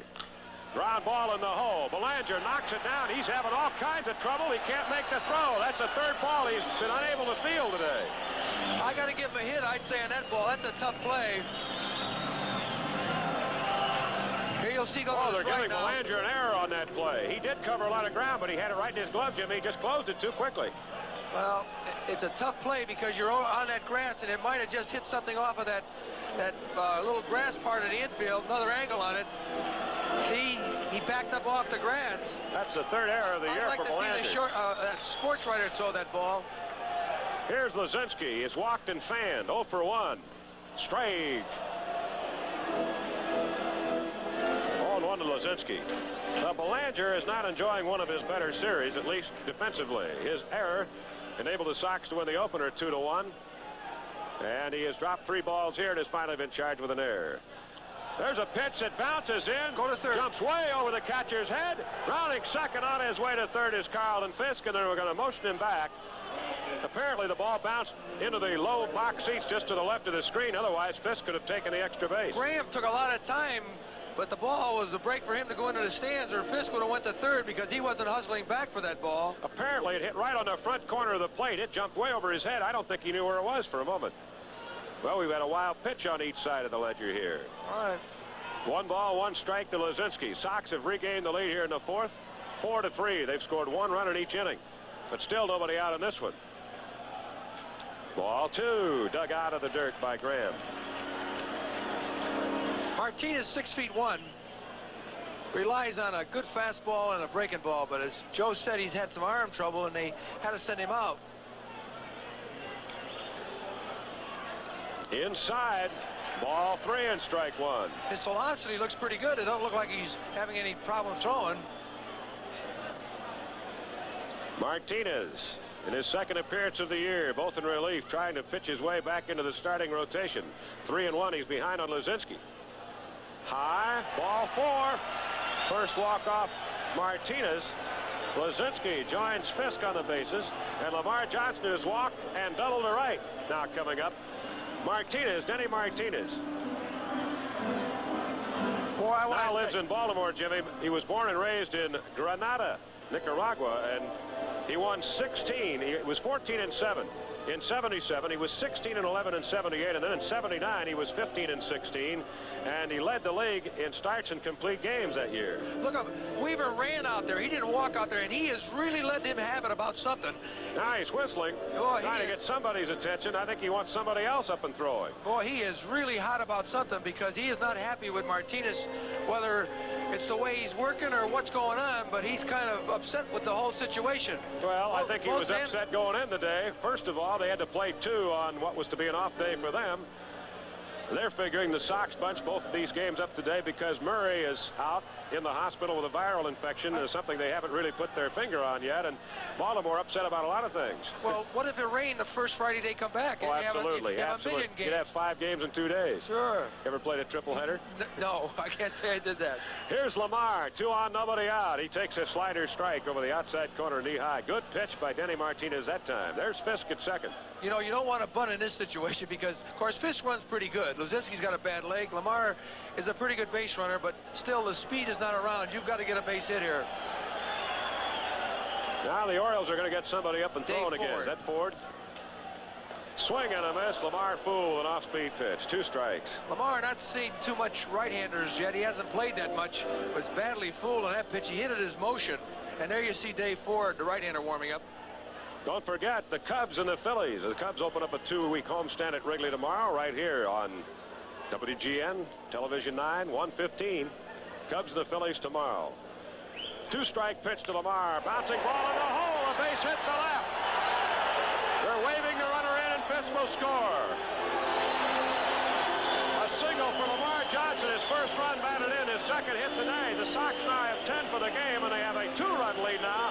And there's still nobody out here in the bottom of the 4th inning. 2 strikes and no balls. For a change, we do something to somebody. Bumgarden threw a two-strike, no ball pitch to Allenson for a home run, and now we get a base hit. So a bad pitch by Martinez, as you'll see right here, right down the middle, and Lamar rips it for a base hit. And as I said, Fisk, a good base runner and not bad speed, scores easily. 5-3. Here's Chet Lemon. Got his first RBI of the year when he walked with the bases loaded, and he takes the dive on that pitch right under his chin. He's already been hit 3 times this year. I'll tell you one thing. If I'm Chet and I want to play about 15 years in this game, I've got to do something different. I got to open my stance, get away from the plate, and try to hit somewhere else because he's going to get seriously injured. And I'm not saying that they're trying to do it, but that's the kind of a stance he has. Well, I think that pitch was a warning there. Orioles have got to be a little frustrated right now. Martinez yet to retire a batter. Fisk reached on the air by Belanger. Luzinski walked, and Lamar has singled in another run here. So we have runners at first and second. Still nobody out. 2 runs already across. Strike, slider, outside corner at the knees. 1-1 to Chet. Let's take a look at that first pitch again. Not that bad. Not that bad. It was up in the end, and but Chet, you're right. Chet does crowd the plate. That's not a bad pitch. That's just a pitch to want to get him off the plate. 1-1 the count. Chet with a walk and a bunt single. He hit a beautiful drag run. There's a wild pitch. It bounces away from Graham. And the runners move up to second and third. The umpire's clapping his hands or grabbing his hands behind the plate to let you know that the fans touch the ball in the stands. And when we do it, I wish the fans would leave that ball alone. Here you see it now, a breaking ball down. Graham, not a very good receiver, had trouble with it. Now it bounces. Watch the fans touch this ball. That freezes the runners right there, of course. I'll tell you, we've had 3 wild pitches in this game already. It hurt Dotson, and it's hurt Baltimore. This is not exactly an artistic affair, but we'll take a win any way we can get it. And the way this is going, we're going to be here about 5 hours before we get through number 1. I like a sacrifice fly right now. Yeah. Any way to get this run in. Well, with Luzinski running at third, he's going to have to hit it 400. Ooh, swing and a miss. He was trying. 2 balls, 2 strikes to Chet. When you see this now in the lineup, Belanger's over near the bag and playing way in, and so is, what's that Japanese boy's name? Lenny Sakata. Yeah, wonderful. I love the way he hits us. He's over 33. 2-2 the count to Chet Lemon. Trying to give the Sox another run here. Maybe 2 if he can drive one into the outfield. Ooh. Almost hit him. He turned away just in time, and it's a full count of 3-2. That was right inside letter high, and again, in turning away, it almost hit him in the shoulder. See, what it is the way he leans in on his left foot.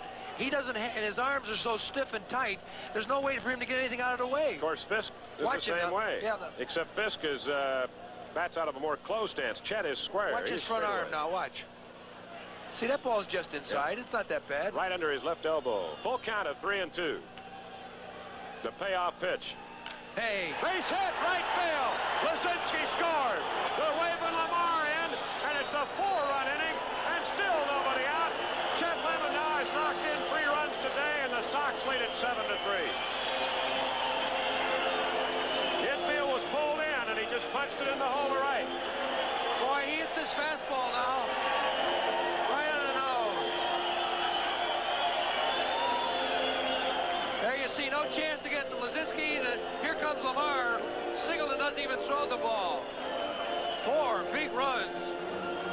Maybe the rest will do Dotson good. I don't know. Well, Chet now with 3 ribbies today. With number 2, he has crossed over the 300 mark. He now has 301 runs batted in his major league career. Here's Norty. He's bounced to third and grounded into a short to second to first double play. Bouncing ball, base hit in the hole to left. Everybody hits. Chet will hold at second. Well, the Sox had 5 hits but could only come up with run in the third. Now they're really making the Orioles pay. There's still nobody out, and 4 runs in, and here comes Earl Weaver. That's going to be it for Denny Martinez. He did not retire a batter. You know, Johnson had driven in a run this year. He's got one now. Lemon had driven in a run. He's got... Play right field. Harold hitting .308 with 8 hits and 26 at-bats. 1 homer and 2 runs batted in. Left-handed hitter. Runners at first and second. 4 runs have scored here, and still nobody out. High and tight, ball 1 to Baines. Sox leading 7-3. We're in the bottom of the 4th inning. You know, Joe, last year they only made 93 errors, Baltimore, and not many mental errors, but so far against us in this series, they've made errors and mental errors. Ball 1 the count to Baines. Ford, the third pitcher used by manager Earl Weaver in this inning.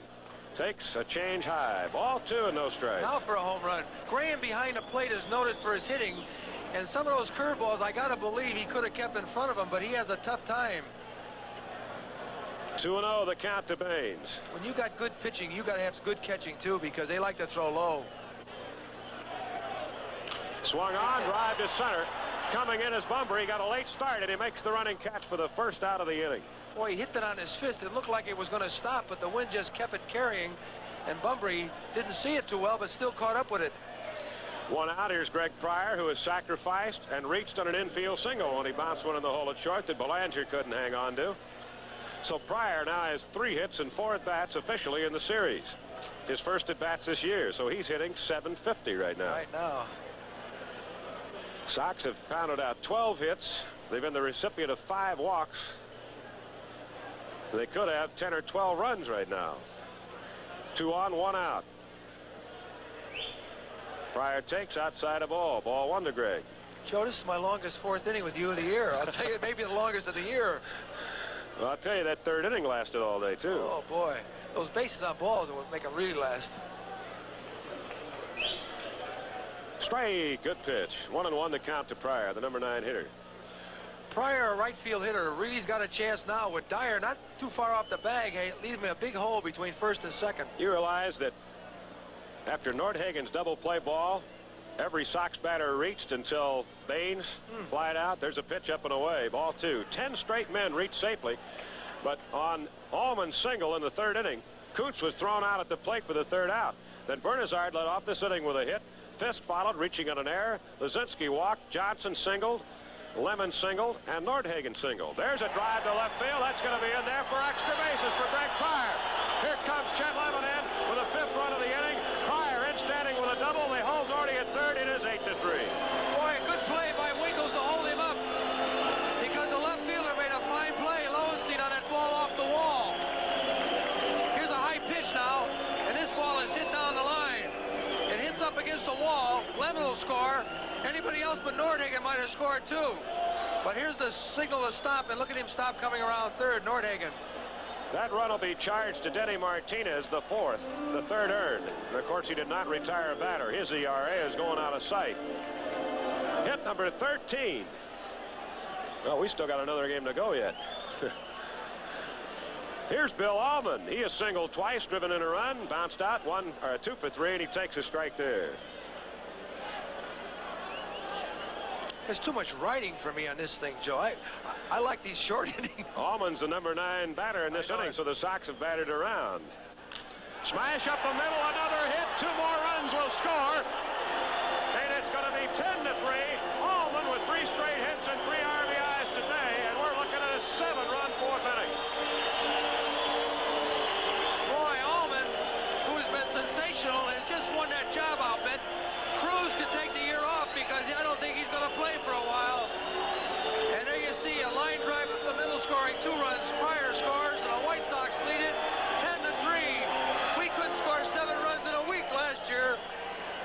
we had one 7-run inning a year ago. One. Still only one out. Here's Bernazard, who let it off with a home run into the second row of the lower deck. He bounces one to the right side. They might try to get two. Belanger out at first. Not in time. They get the force play at second, the second out. Boy, Bernazard really hustled down that line, and that's what you like to see. This ball's hit hard, but still he beats it out. Sakana throws quickly. Here's the throw back from Belanger, and watch. He beats it out. Good hustling. So there are two outs. Bernazard on at first. Here's Fisk, who reached on Belanger's error and scored in this inning. 7 runs in for the Sox. They're still batting in the fourth. It's now 10-3. Allman has 3 hits and 3 RBIs. Bernazard a solo homer that led off this inning. Fisk has a bunt single. He scored twice, reaching on an error and a walk as well.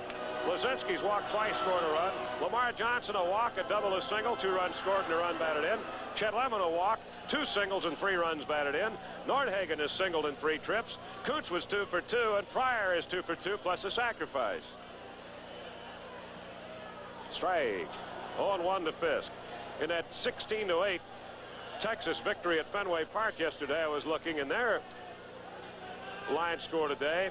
Everyone, with the exception of Mickey Rivers, had more than 1 hit. Rivers was 1 for 5, and 7 of the starters had a run batted in that ball game.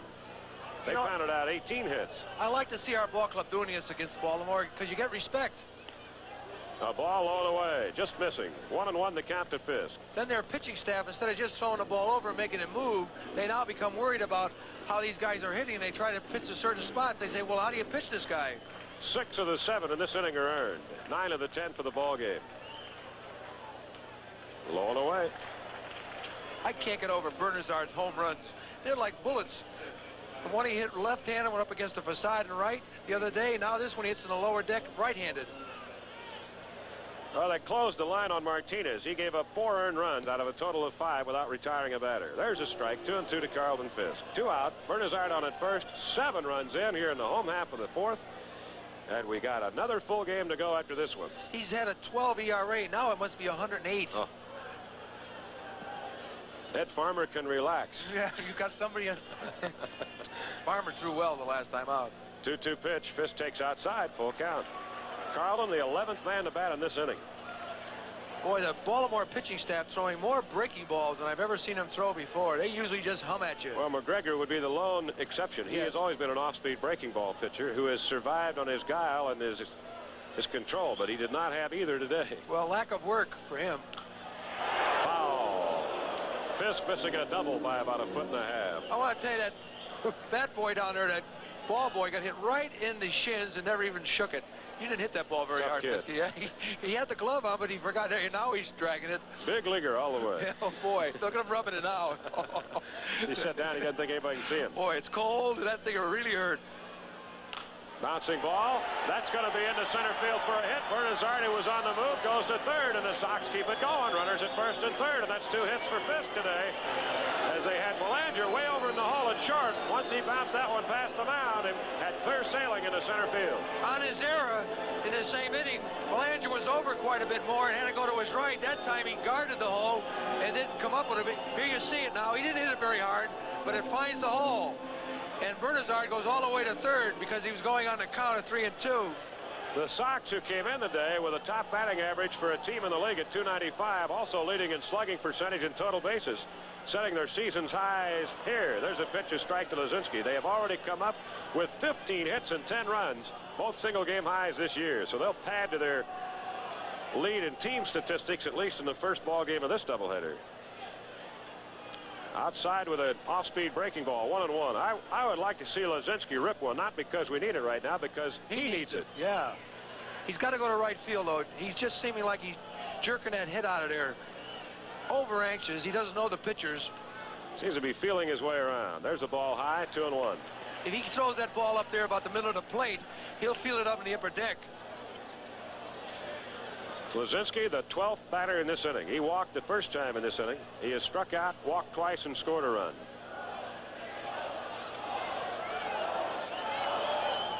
Inside, ball 3. Now you got to throw him a breaking ball. Listen, well, this half inning has had to last at least a half hour. There's Bernazard at third. Fisk taking his lead. Chopped it foul. Boy, he wanted that one badly. You know, the only thing right now, the way we're going, Baltimore's praying for rain. It's too cold to range it. Yeah. This one is going to get in. I have no doubt about that one. We may be sitting on a charter till midnight tonight. We got an afternoon game to open up that 13-game road trip in Detroit tomorrow afternoon. We don't even have the luxury of an afternoon off. Strike free call. Lazinski got caught looking, and the inning is finally over. And Lazinski really a bit hostile about the call. Dotson certainly has been no prize in this one, but now he stands to get a victory with a 7-run lead here in the 5th. Let's hope he can settle down here. High pop foul out of play, 0-1. Francisco Berrios will pitch the second ball game. It'll be his first start and his second appearance this season for the Sox against 25-game winner and Cy Young Award right-hander Steve Stone in the second game.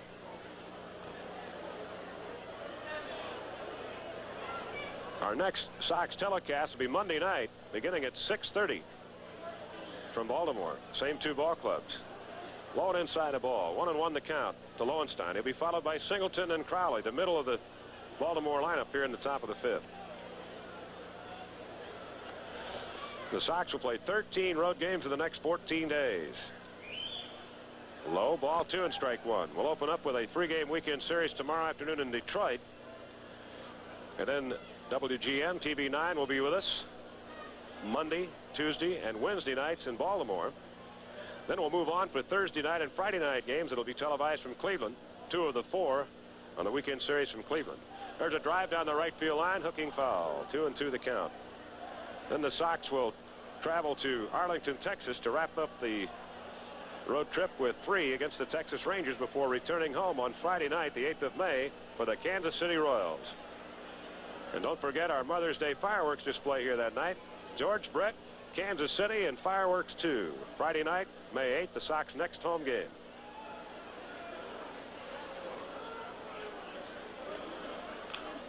Foul ball, 2-2 the count to Lowenstein, who last year hit .421 against the Sox.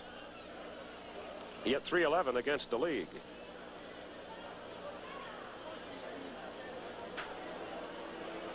We're in the 5th inning. Sox leading in game 1, 10-3. Now Dotson ready with a 2-2. Ball 3, full count.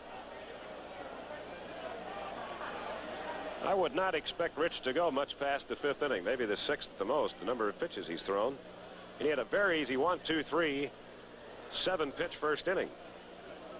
But it's been a struggle ever since. Payoff pitch to Lowenstein. Bounced foul on the first base side, and the count rides at 3-2. McGregor pitched 3 complete innings, plus to the leadoff batter Bernazard in the 4th. Gave up 4 runs, all earned on 9 hits. He walked 4, all in succession to score the first run of the ballgame for the Sox in the first inning. Danny Martinez came on, did not retire batter, and gave up 5 runs, 4 earned. Lowenstein bounces the ball to Lamar Johnson. He'll make the play unassisted, and there's 1 down here in the top of the 5th. Attaboy, Lamar.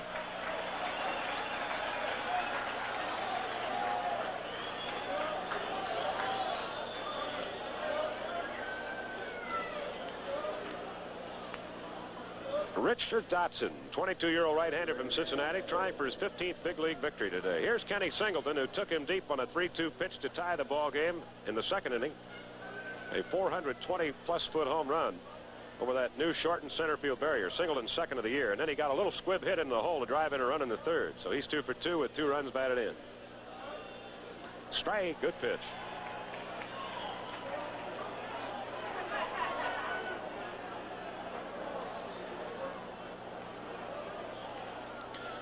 The 7th and final run in that 4th inning has already been charged to Dave Ford, who came in, the 3rd Baltimore pitcher. Swing out of his 2 strikes. He gave up 2 hits in a run before he got the 3 outs. Sox had 12 men to the plate in the 4th.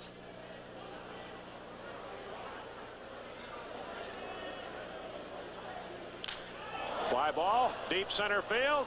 Near the fence, Chet back waiting for it this time, leaps up and makes the catch.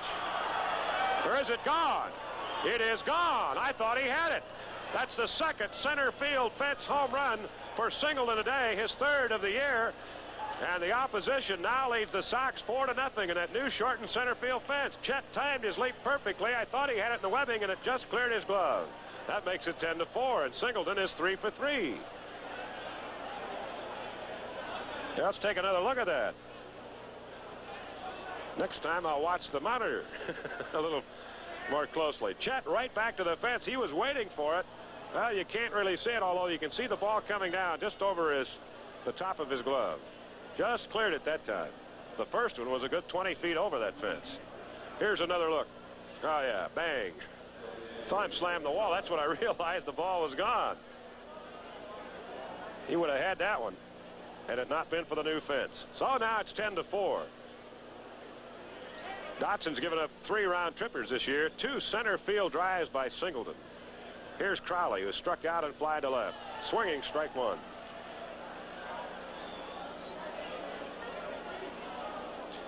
Well, Singleton has knocked in 3 of the 4 Baltimore runs today. They had not homered since the first game of the year when Singleton and Dempsey each had solo drives. They'd gone 65 innings. 66 counting the first inning in this one, but Singleton has homered now in the 2nd and 5th innings here today. 2 strikes to count on Crowley with 1 out, a run in, nobody on. A 10-4 ball game in the top of the 5th. Ball 1, strike 2.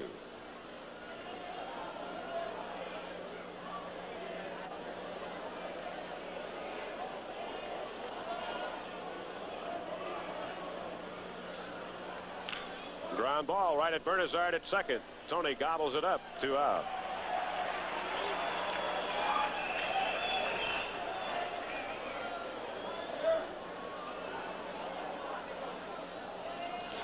Well, 1 more out, and Dotson will have pitched long enough to get the victory, even though he doesn't finish. Danny Graham, who has struck out and flied deep to center at his 2 at-bats, will now stand in. Graham's had a tough day behind the plate. 2 pitches have bounced into the dirt right around the home plate area and gone all the way back to the screen for wild pitches. Dotson's also heaved 1 past Carlton Fisk. There's a good slider, strike, knee high, inside corner, 0-1.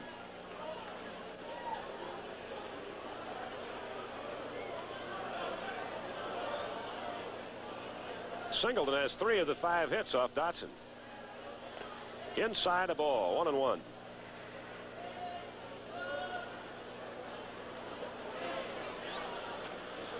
Well, we're all hopeful the Cubs can turn it around starting tomorrow with a 2-week homestand, and Steve Carlton and Rick Russell will match up at Wrigley Field tomorrow. There's a pitch that bounces into the dirt. Ball 2, strike 1 to Danny Graham. Well, you talk about a club that has been snake bitten early. It's one thing to go 24 innings without scoring a run, but when you go 24 innings and you don't advance a base runner, that is almost as unbelievable as Fernando Valenzuela, the incredible 20-year-old rookie left-hander for the Dodgers. Ball 3 down low. All Valenzuela did last night was pitch his 3rd shutout and 4 complete game victories. He's allowed 1 earned run in 36 innings. And with 11 strikeouts, he has now fanned 31 batters in 36 frames, and he's also hitting .333. Who drove in the winning run against former Dodger right-hander Don Sutton? Valenzuela. High pop foul down the third base side. Pryor has a look, and he takes it for the out. So the Orioles are gone in the 5th. We reached the halfway point here. 1 run on 1 hit. Singleton, 2nd homer of the game. So after 4.5 in the first of 2 here at Comiskey Park, the White Sox 10, Baltimore 4.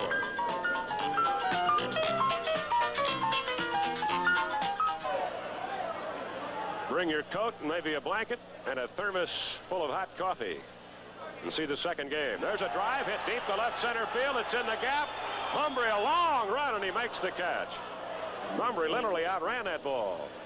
Lamar Goodwood pulling it deep to left center in the gap, but Bumbry, who plays amazingly shallow, got a good jump on that one to haul it in. Well, here's Chet Lemon. Like Lamar, he too had not driven in a run all year, but today he has walked, reached on a drag bunt single to the second base side of the mound, and then the last time up he singled in a pair. He got his first RBI in the first inning when he walked with the bases loaded, so he has been credited with 3 RBIs today. He pops this one into shallow right. Sakata out, Singleton in, and Kenny Singleton takes it for the second out. So we've got a quick bottom of the fifth working here. Sox may be a little bit bat tired right now. Let's hope they get over it in a hurry, because we got another one left here today. Now Nordhagen, who has bounced to third, grounded into a double play, Singleton scored. Nordy is 1 for 3.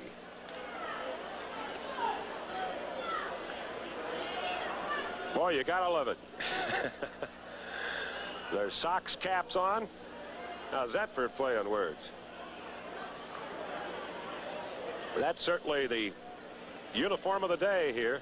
Temperature hovering around the 50-degree mark. Nordy rips one to right center for his second hit of the ball game, and the 16th for the White Sox. Attaboy, Nordy.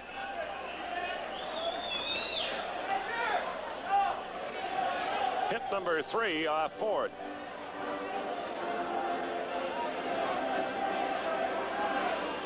$16 Bengals for the White Sox right now. Here's Harold Baines, who pinch hit for Kuntz in that 7-run fourth inning after Rusty had started in right field and singled in 2 trips. Kuntz 2 for 2. Baines flied to center, his first at bat today.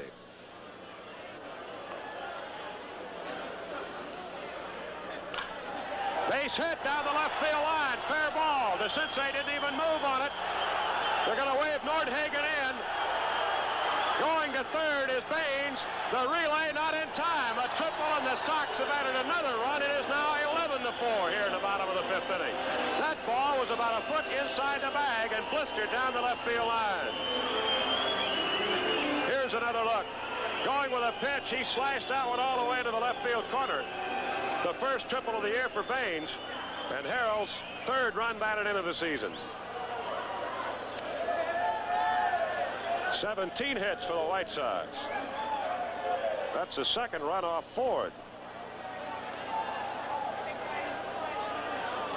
Here's Pryor. He has singled and doubled, scored a run, batted in a run, also a sacrifice bunt. He's 2 for 2, and he looks at a pitch, slow and away, ball 1. Let's take a look at Lowenstein, who had trouble digging that ball out in foul territory down in the left field corner, and by the time he was able to get it back in, Baines was in sliding with a 3-bagger. Strike to Pryor, 1-1.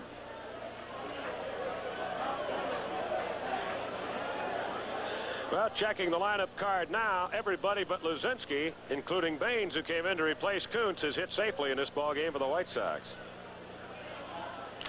There's a drive, right center field. Bunbury moving over. That should be the 3rd out. It is. 1 run, 2 hits, 1 man left. After 5, the White Sox in the first game of this makeup doubleheader, leading the Baltimore Orioles 11-4. Close start, as is this whole Baltimore ball club offensively. The Orioles currently in 6th place in the Eastern Division. Only one other club, the Toronto Blue Jays, under 500 at the moment. A strike to DeCinces. A loss in the first game of this doubleheader will drop Baltimore to 3-5, and it'll put the Sox 3 games over the 500 mark for the first time this year. It would make them a 6-3 club, going for a 3-game sweep in the second game.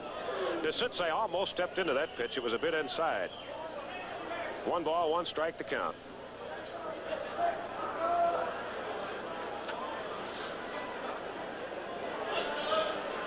Dotson has survived 2 homers from Kenny Singleton. A bit high with a slider. Ball 2 and strike 1. Dotson has also survived some of his own wildness. He's walked 3, and he's pitched from behind much of the time.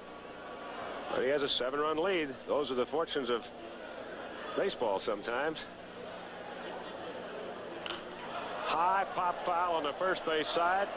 Wind might hold it in. Lamar can't quite reach it, as the ball dropped right inside the dugout steps belonging to the Orioles there, and Lamar made a good play to try to get it.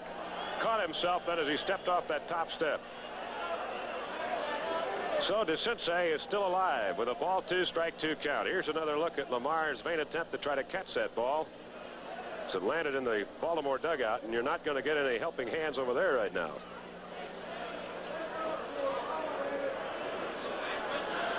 There's our center field shot. 2-2 the count. Got to wonder whether Carlton Fisk might get a breather here in the late innings of this ball game, or whether manager Tony La Russa will give him a rest in the second game. Fisk has caught every inning of every game so far.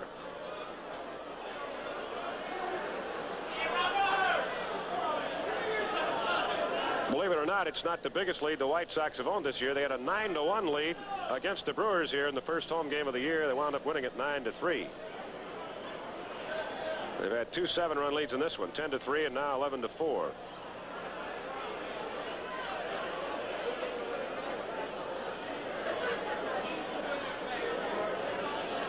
All right, DeCinces with a 2-2 count, leading off the 6th inning for the Orioles.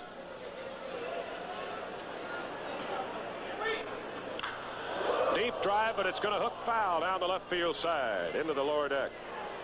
DeCinces a little bit in front of an off-speed breaking ball, and he got most of it, but he pulled it foul.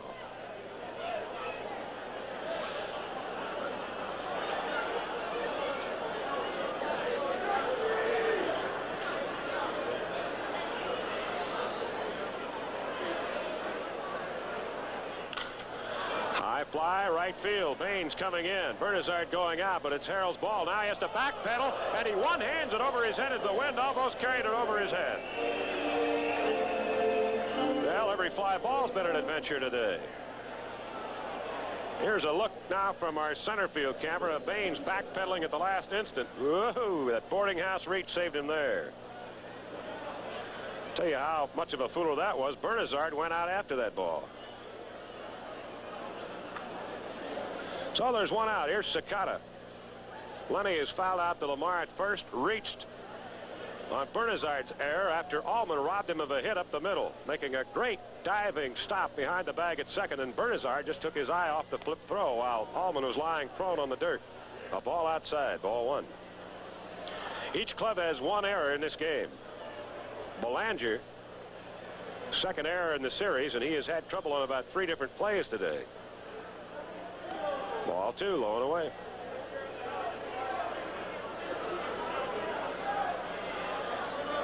The Sox, who came in leading the American League in hitting with a .295 team batting average, obviously well over 300 for a club now with 17 hits in this ball game through the first 5 innings.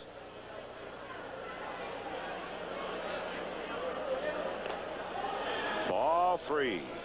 3-0 to Sakata.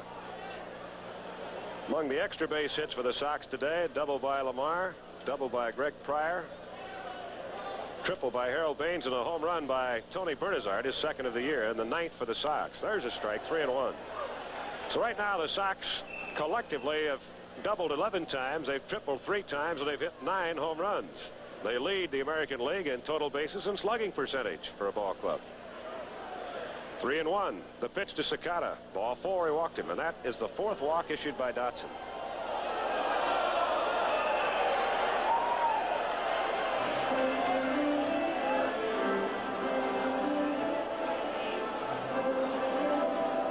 So a one-out walk here in the 6th to Lenny Sakata, and that brings up Belanger, the shortstop. He walked and scored in the 3rd and got a beautiful bunt single down the third base line the last time up. So he is 1 for 1 today.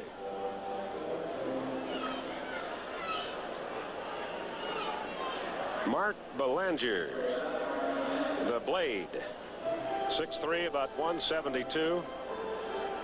He hasn't added a pound in his 14 years in the big leagues.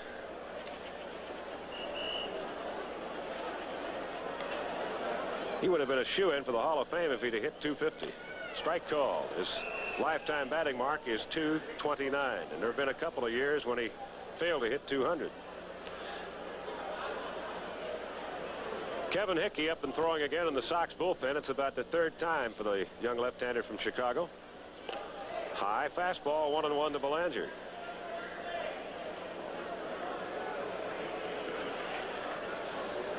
There's Kevin, who so far in his brief major league career has been quite a story. He's pitched in 3 ball games, all in relief, and he has retired 9 straight batters. Check swing bouncer back to Dotson. Throws to Allman for 1 on to first. Lamar can't hold it. They get the force play. That was a throw to the outfield side and in the dirt. Probably the first bad throw we've seen Allman come up with all year, and Lamar did a good job to knock that one down near the bag to prevent it from going on. Check swing bouncer right back to the mound. What Dotson was quick on that play, and he threw it right over the bag, and Allman had to hustle to get over there. So they get the force play. 2 outs, and Belanger now at first. 6-4 if you're, or make it 1-6 on the force if you're keeping score at home with us. Now here's Bunbury. Al's got to wonder where the hits are in his bat in this series. 0 for 3 today, 0 for 6 so far here in Chicago this year.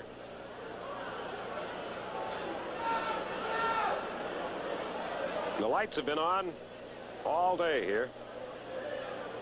But believe it or not, the Bossards watered down the infield. It was too dry. That new tarp has done a tremendous job here. Hadn't had any water for at least 4 days. There's a drive to center. Chet Lemon had him played perfectly. There's the 3rd out. No runs, no hits, a walk and 1 left. Halfway through the 6th inning in game number 1. White Sox 11. The Baltimore Orioles 4. It was up and in. Strike 1.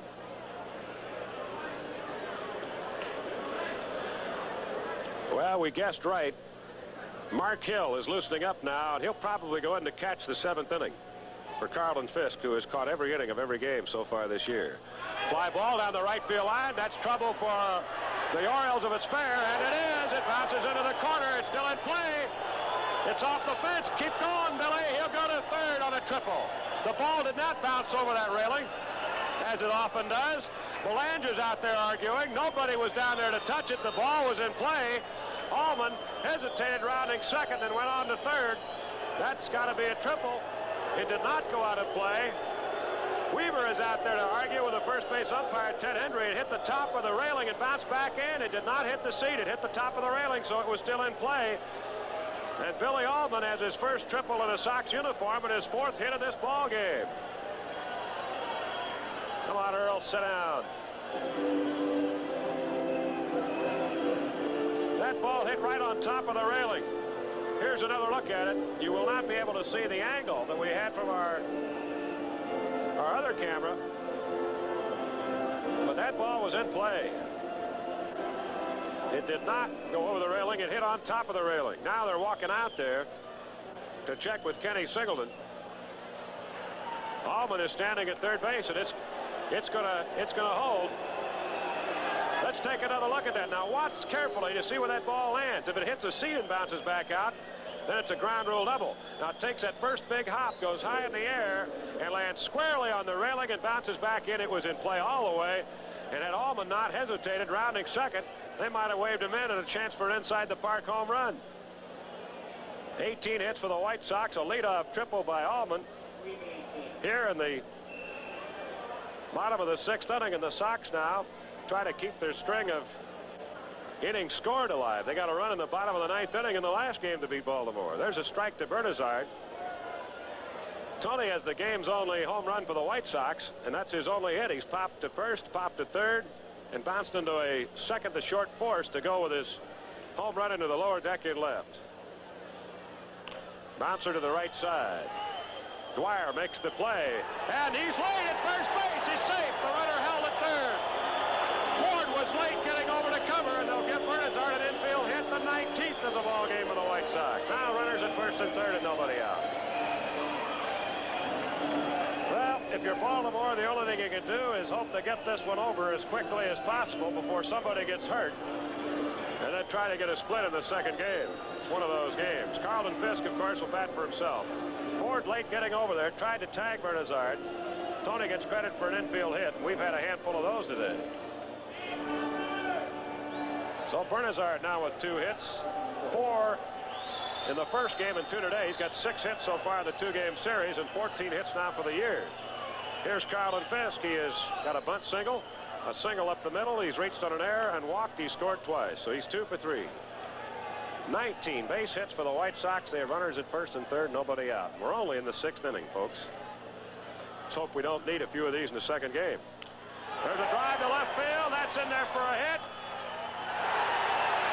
Here comes Allman in as the ball was in and out of Lowenstein's glove as he tried to make the shoestring sliding catch. Fisk's 3rd hit of the ball game. His first run batted in the day, and that's the 20th hit of the game for the Sox, and they lead at 12-4, and still nobody out in the 6th inning. Here's another look. Lowenstein almost made a great catch. He tried to shoestring it with the webbing of his glove, and it wouldn't stay in there for him. Why would it? Nothing else has worked for Baltimore in this one. Fisk now with 3 hits in the ball game. Hill coming in for the bullpen. He'll go on to catch in the 7th inning. Here's Lazinski. He's the only guy that hasn't hit safely yet today. He looks at the pitch, low and away for a ball. Ball 1. Again, a pitcher heating up in the Baltimore pen. They may go through the whole staff here in the first ball game. Left-hander might be Tippy Martinez loosening up. 12-4 Sox. Nobody out. Bottom of the 6th inning. Outside the ball. 2-0 to Lazinski.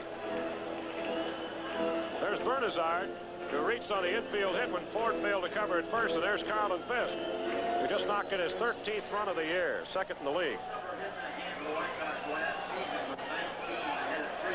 Sox had 19 hits in 3 different ball games last year. This, of course, the first time in 2 years they've gotten 20. Pitches outside to Lazinski. Ball 3 and no strikes. Lazinski has struck out twice and walked twice. He's the only guy to see action today for the White Sox that hasn't picked up at least 1 hit. Let's see if they give him the green light on 3-0. Strike, 3-1. Looked like he wanted to go after it.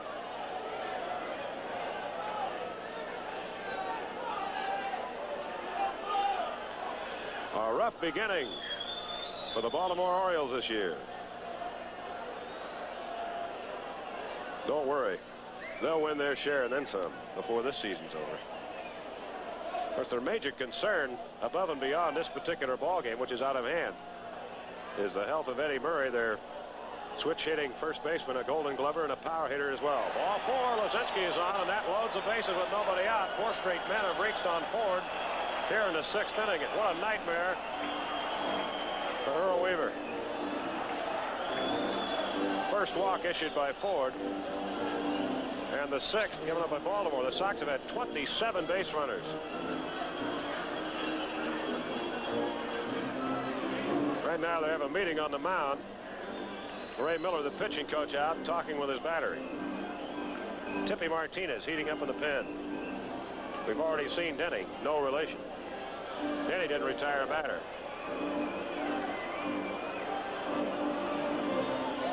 Well, Ford has been no mystery today. He's given up 8 hits. 3 runs so far. He hasn't retired a batter in this inning. Bases loaded, nobody out, a run is already in. 12-4 Sox leading, bottom of the 6th. Here's Lamar. He's doubled and singled, fly deep to center and walk. Driven in a run, scored a pair. Drive to center, that'll score a run. Bunbury coming in, tagging is Bernazard. There's the catch. The throw goes to third. The Sox score again. It's 13-4. Lamar Johnson's 2nd run of the day and his 2nd run of the year batted in. First out of the inning.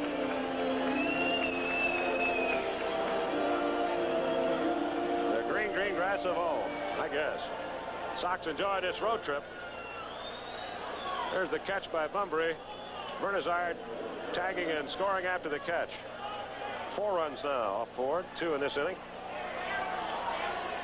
Here's Chet Lemon, 3 RBIs, 2 singles, a walk, and a fly to right. Smash up the middle, another hit. Here comes run number 14 in. Hit number 21 for the Sox. Chet Lemon with 4 RBIs in the first game of this doubleheader. Good to see him breaking out of the slump.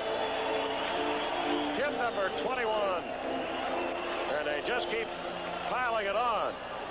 Here's another look. Perfectly placed ground ball right up the middle. Lazinski stopped at 2nd. Hit number 9 off Dave Ford, and that's the 5th run charged to Ford. Here comes Earl out still in the 6th inning. A ball down low. Sox have so many hits they can't even register them on a scoreboard. Apparently they've blown a fuse out there in the hit column. Well, it's certainly nice to be on the winning side of one of these lappers. There's a hit to left field. A rope off the bat of Wayne Nordhagen. Rounding third and being waved on in is Lazinski. Here's the play at the plate. He is safe. He slid it under the tag, and it's 15-4 Sox. Nordhagen's first run batted into the year. Well, that time they beat the throw to the plate. Actually, get down to apply the tag. The bull got in. Oh, close play. Oh. Well, Nordhagen now with 3 straight hits. His first run batted into the year as Tippy Martinez is greeted. That's 6 runs. Charged to Dave Ford now. Looked like Danny Graham just missed the Bulls. He slid to the outside part of the plate and got in under the tag. Here's Harold Baines, who has flied to center and tripled in a run since replacing Rusty Coots. 22 hits for the Sox. The scoreboard can only handle the 2. There's another hit to center field. Rounding third and being waved on in. Chet Lemon scores, and it's 16-4. The onslaught continues. Right-hander or left-hander, it doesn't make any difference. Nordhagen stopped at second on the play.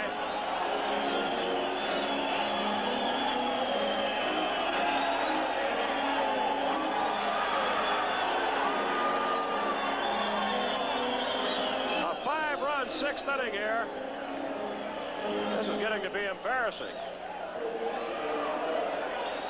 16-4. The Sox have pounded out 23 hits. They've greeted Martinez with 2 rousing singles.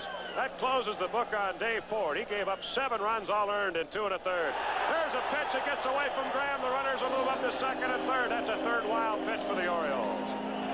Now they're going to give Graham a pass ball. A pass ball that time, charged to the catcher, not the pitcher.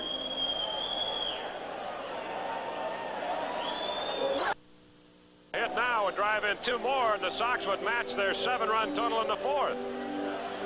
There's a look at that. Oh, that looked like a strike, although they called it a ball. That looked like it was knee-high right over the outside part of the plate, and that's definitely a pass ball on Danny Graham, who has really had his trouble behind the plate. 15 runs, 23 hits. Still, 6th inning. Pryor knocked down. That's going to be a hit. A run scores. That was headed up the middle. They're waving him in. Here he comes. 2 more runs score. It's 18-4. Pryor drives in a pair with his 3rd hit. Martinez has given up 3 straight hits. That was headed up the middle. Tippy in self-defense threw up his glove and deflected the ball right where the second baseman, Lenny Sakala, was. Pryor now has 3 runs batted in on 3 hits in this ball game. The Sox have batted around again in the 6th inning, and they put up their second 7-run spot on the board. 7 in the 4th and 7 here in the 6th. Allman takes high and away, ball 1. Well, Martinez now has given up 2 runs. He hasn't retired anybody. This is Tippy. Dennis Martinez gave up 5 runs, 4 earned. He didn't retire anybody. The ball outside, ball 2. Sox right now have the most number of hits in a ball game that they've had since 1970. 24. 18 runs have crossed the plate. Bouncing ball. Belanger goes to second for the force. That's all they get. They finally get 2 outs. Allman led off this inning with a triple. That's a 6-4 force. Here comes the 11th man to bat in this inning, Bernazard. Fisk may yet get another at bat, or Tony might decide to go ahead and give Mark Hill a time at bat.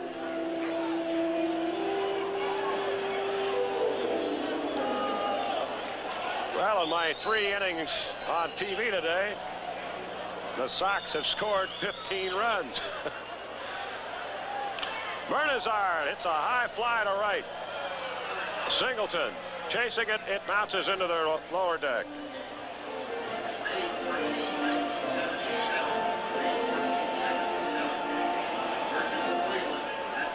We're going to run out of lead for my pencil here, keeping score of this one. Absolutely incredible.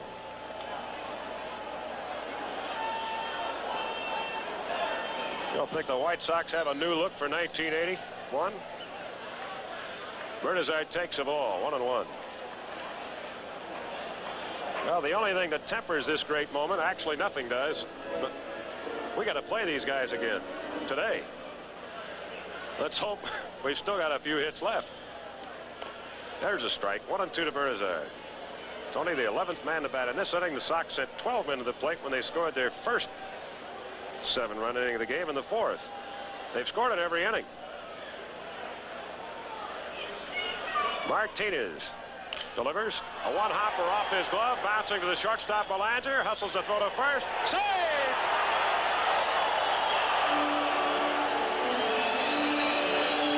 Well, the inning is still alive, and the Sox will send up. Mark Hill is going to bat for Carlton Fisk now. Fisk already batted once this inning and singled in a run. So Mark, the slider, low and away a ball, 1-1.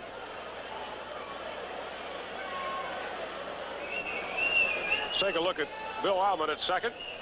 Bernazard over at first. They both may need oxygen before today's over. Bernazard now with 3 hits. Allman has 4. Foul out of play. Let's check this carnage for the White Sox. Allman right now 4 for 6. Bernazard 3 for 6, including the only homer hit for the Sox today, and that was the lead run, the first of 7 to score in the 4th inning that broke a 3-3 tie. Carlton Fisk 3 for 4 and a walk. Luzinski's the only guy who hasn't hit safely, and he's walked 3 times, 0 for 2. Lamar Johnson's 2 for 4 and a walk. Chet Lemon is 3 for 4 and a walk.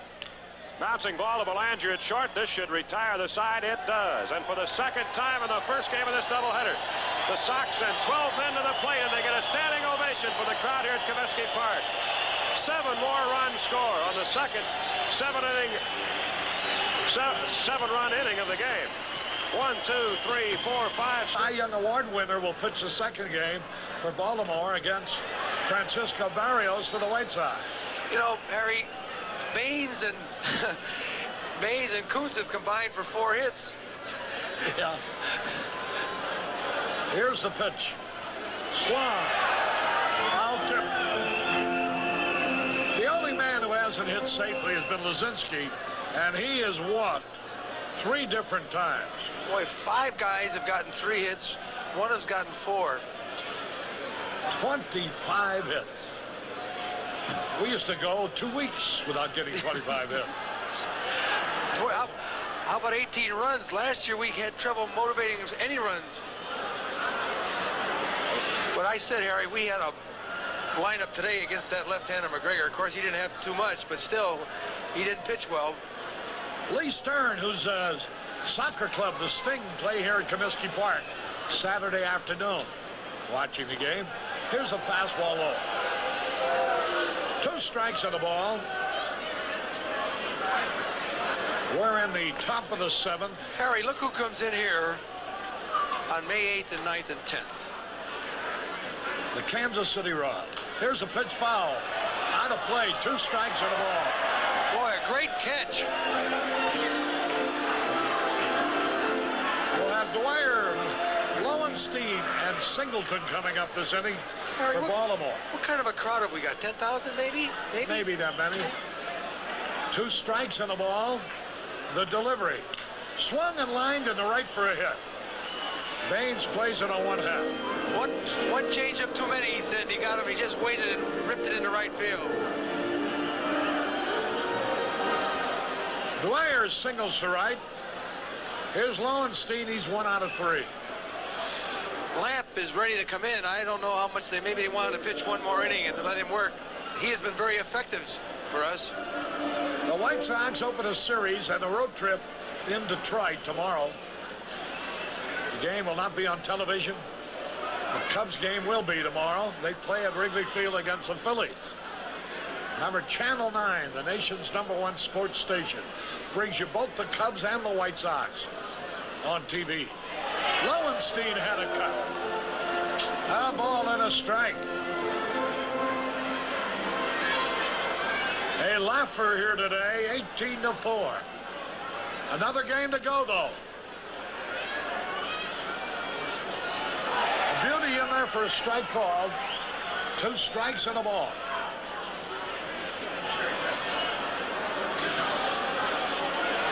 Dotson looking for his first win. He's 0-1. Now the pitch. High fly ball. That ought to be easy.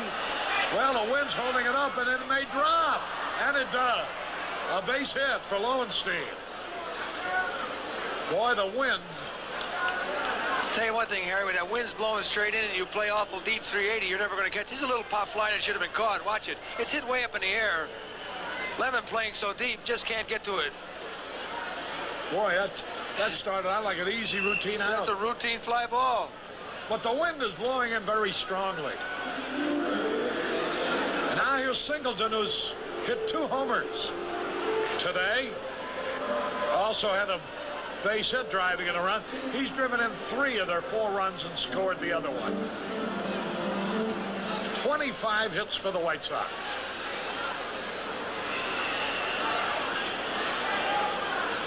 Bouncing ball. Get one.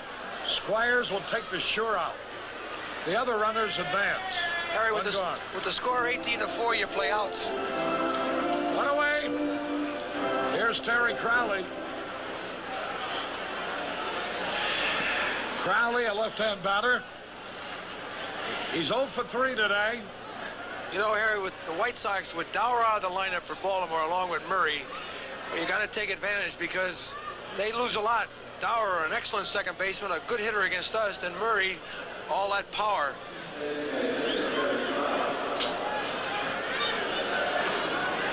One out. Runners at second and third. Here's Crowley. Remember, another game to go. Fastball a bit low. The fans probably wondering why they see only 5 up on the board. There's no way to get double digit as high as 25. Here's a ground ball. The run will score. Bernazard throws off the batter. 2 out. And now it's 18-5.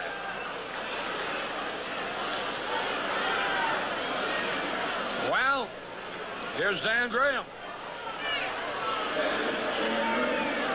Earl Weaver knew it was going to be a bad day, I believe. He was a little testy right from the beginning today. Had a beef about the fact that his team was not allowed batting practice. There's a ground ball to the second baseman. Good play. Great play. Over to first for the out. Nice play. 1 run, 2 hits. No errors. 1 left. We're going to the bottom of the 7th. They score. White Sox 18, Baltimore. And here's Greg Luzinski, the only man in the lineup without a hit. So you know he's anxious. Tippy Martinez delivers. Third ball in there, a strike call. Dwyer's first base or right field. Dwyer's down right field. Dwyer now playing right field. Third base. Popped it up. First base. Short right field. Everybody chasing it. Dwyer's there, and he has it. So Luzinski is still hitless. Our good friend Charlie Lubin shivering over here. So is your good friend Jimmy Pearsall. 1 out. Here's Squires batting for the first time.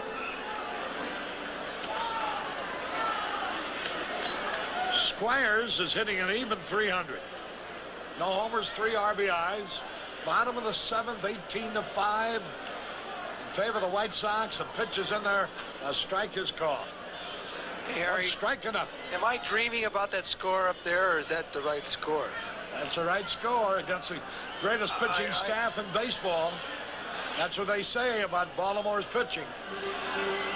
And all the White Sox did is pound them for 25 hits. Looks like that big guy Stoddard warming up, right-hander for Baltimore. Now the pitch swung off. Fly ball left field, going to be caught. Lowenstein is there. Squires flies out. Boy, the wind is blowing about 20 miles an hour, and I don't know which way because one flag goes one way and another flag goes another.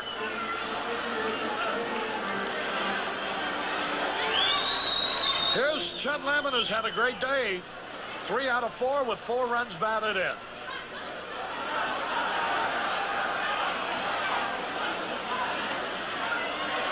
One ball, no strikes. 18-5, White Sox.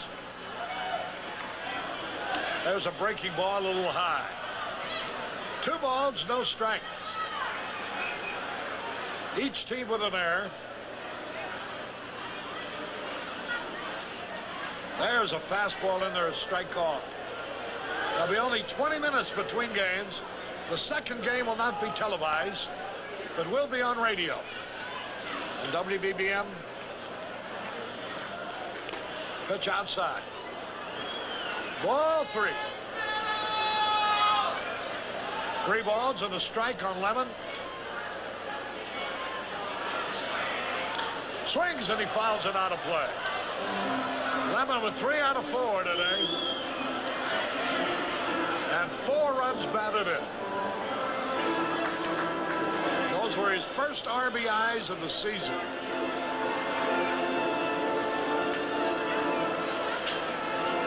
The Wanderers are here today.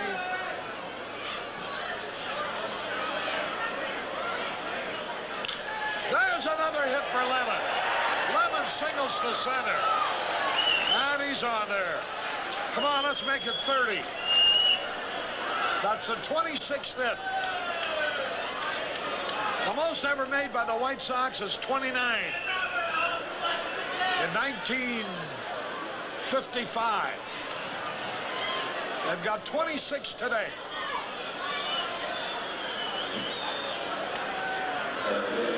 Here's Nordhagen. Lemon is 4 out of 5 for the day. Stoddard for Baltimore. Stoddard warming up the bullpen.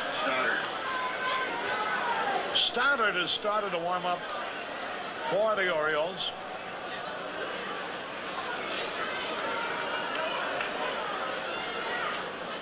Swung and he missed.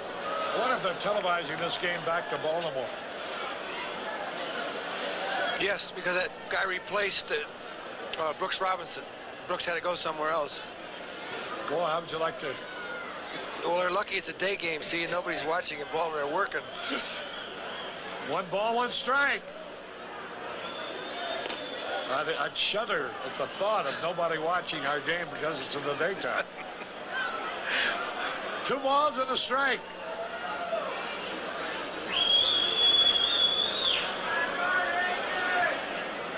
Earl Weaver. Earl's not feeling very happy right now. There's a high fly ball. Should be caught. Bumbry's there to retire the side. No runs, 1 hit. No errors, 1 left. That's the first inning that the White Sox have failed to score.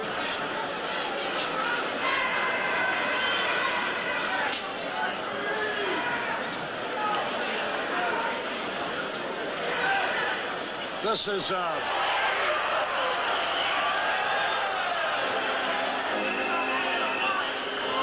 we just had Here, Harry. Krenchicki just, who took over at third base for DeSensei, has just fanned to start the 8th inning. Strikeout number 4 for Dotson. Hey, Harry, our Edmonton AAA club had their opener at home last night. They won 8-1 over Tacoma. Here's a ground ball hit to the third baseman. Pryor's got it. Over to first for the out. Sakata rolls out to Pryor. Wayne Krenchicki had replaced Doug DeSensei a previous inning. 2 out. Here's Belanger. Harry, how many times is that now for Sakata without getting hit? Now 35 times at bat against the White Sox without a hit. 2 gone. Belanger takes it in the dirt outside. Now, John Poff drove in 5 runs for Edmonton last night, Jimmy. Well, I like him, Harry. He's maybe a kid that'll be back here because we do need another left-hander. He can play first in the outfield. There's the pitch swung, popped up. This will be an easy inning. Squire's calling for it. Makes the catch to retire the side. 1, 2, 3, nothing across. We go into the bottom of the 8th. The White Sox need 4 hits to reach the 30 mark. The score, go to the bottom of the 8th. Here's Baines to lead it off. He's 2 out of 3.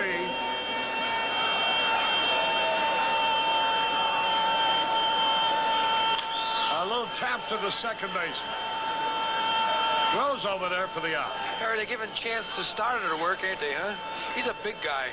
Jim Stoddard comes on in relief. They've used 5 pitchers. McGregor, Dennis Martinez, Ford, Tippy Martinez, and now Stoddard. Stoddard, 6'7", 250 pounds. He's 28 years old. Last year, he was 5-3, 26 saves. Here's Pryor now, the fastball in there. How many pitchers is this for them? 5. 5. 5th pitcher. Pryor with 3 out of 4. It's a line drive to the second baseman, Sakata. With a half swing, he lined out.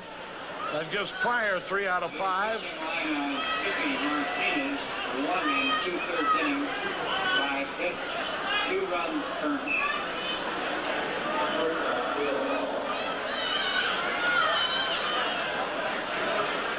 2 men are gone. Here's Bill Allman. Swings and he pops a foul back. He has 4 hits, Harry. How about 5? Yeah, I'm in favor of that. He's also driven in 3 runs. He's my player of the month. Bill Allman hitting well over 300. Swung at a high fastball. Stoddard's name of the game is Smoke. He brings it. He used to be with the White Sox, you know. And they released him. Now he's the ace of the Orioles bullpen. Well, they were crying he didn't have any pitchers who weren't getting any work. They got plenty today. That evens the count at 2-2. Bill Allman going for his 5th hit. Well, if I was Allman, I'd move back in that box, way back. Allman with 4 out of 6, 3 runs batted in.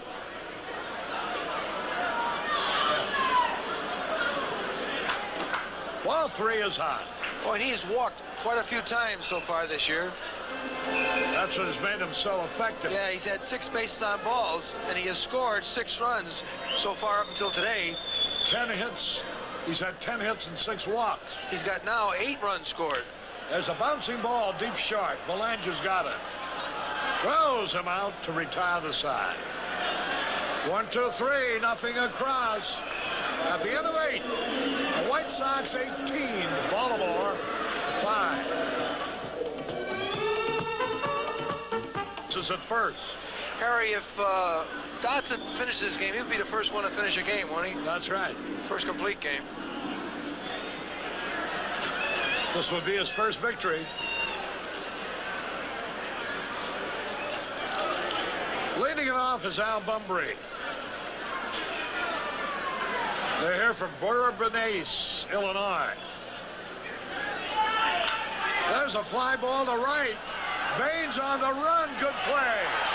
Baines with a great jump on this ball. Here you'll see.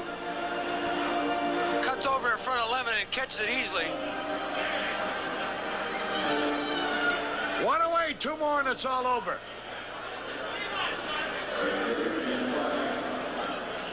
Here's Jim Dwyer. He's had a hit.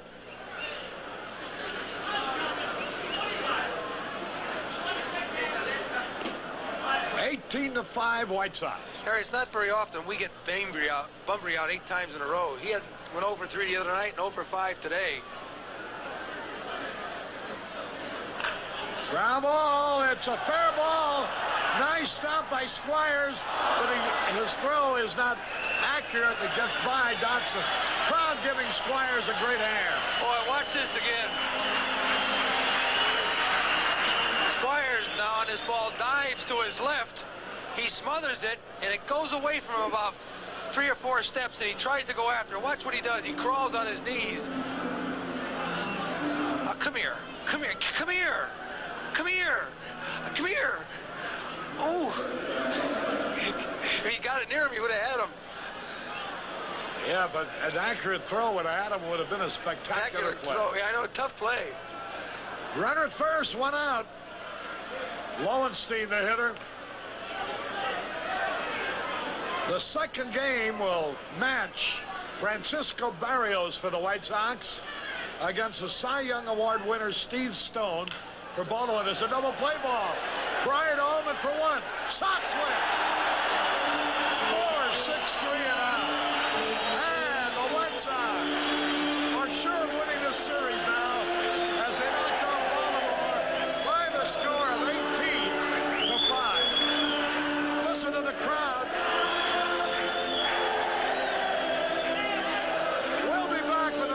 Details and highlights in a moment.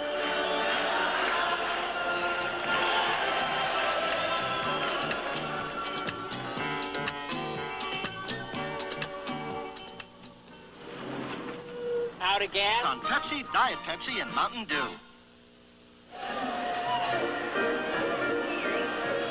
Harry Carey back in the ballpark, and what a game, huh? First game of the doubleheader goes to the Chicago White Sox, 18-5. The heroes are legion.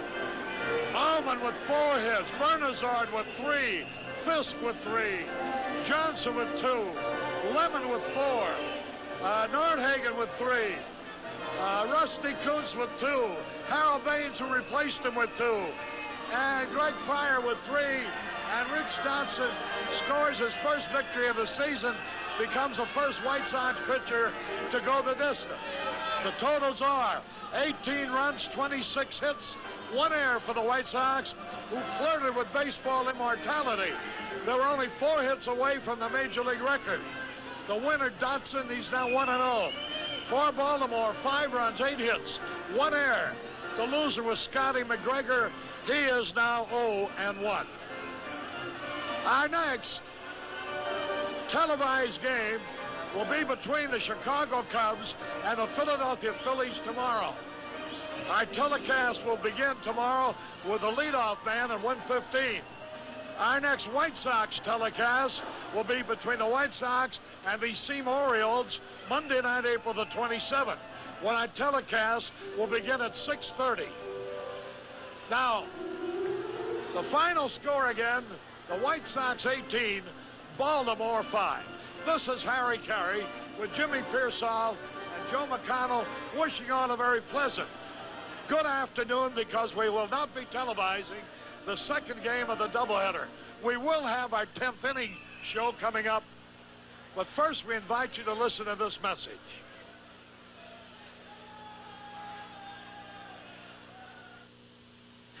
Only Jeep would have the audacity to redefine capacity.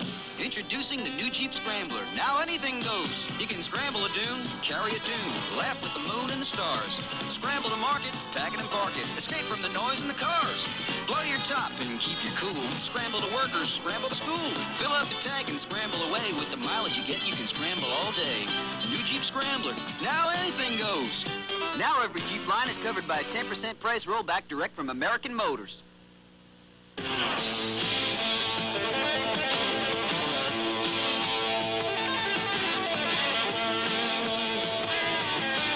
Rock on, Chicago! Rock on, Chicago!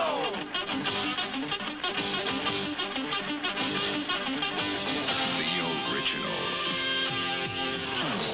Chicago keeps turning to the Loop, FM 98. Rock on, Chicago. Tudor, the fortress of time to fight the sea. Tudor Submariner Oyster Date. Powerful, pressure-proof. And the Tudor Submariner Oyster. The mid-size Tudor Submariner Oyster Date. Performance watchmates to armor your time against the elements. Tudor. Available at Henry K. Jewelers, 547 North Michigan and Water Tower Place. Repeating, our next televised game will be between the Cubs and the Phillies tomorrow, with the telecast beginning with the leadoff man at 1:15. Our next White Sox telecast will be between the White Sox and the Orioles Monday night, April the 27th. Our telecast then will begin at 6:30. Our participating advertisers in today's game were Anheuser-Busch St. Louis, Brewers of Michelob. Put a little weekend in your week. True Value Hardware Stores. True Value, more than just a name, it's our way of doing business. Zenith and your Zenith dealers, featuring System 3 color TV. And Honda, for quality and value that's in your ballpark. Honda, we make it simple. This telecast was produced and directed by Dick Flanders. Our assistant director has been Joe Cornejo. This has been a WGN Television 9 sports presentation.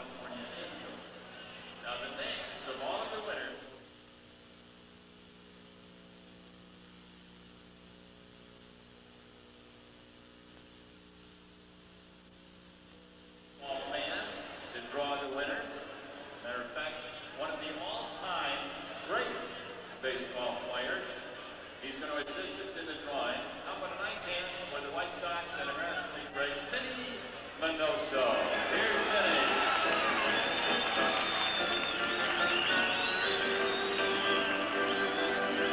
Hello again, everybody. Harry Carey with the 10th inning.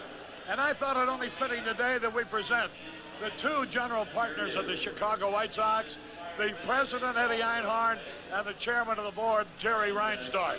And I want to make one point because I couldn't understand why you guys wanted to play today when you could set these games back later on in the season when Baltimore comes back, when the weather would be warmer, you'd get many more people, make many more dollars.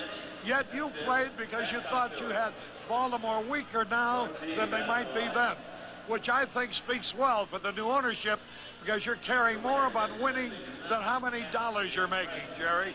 Well, Harry, I think that winning is the most important thing, but in the end, if you win, the money takes care of itself.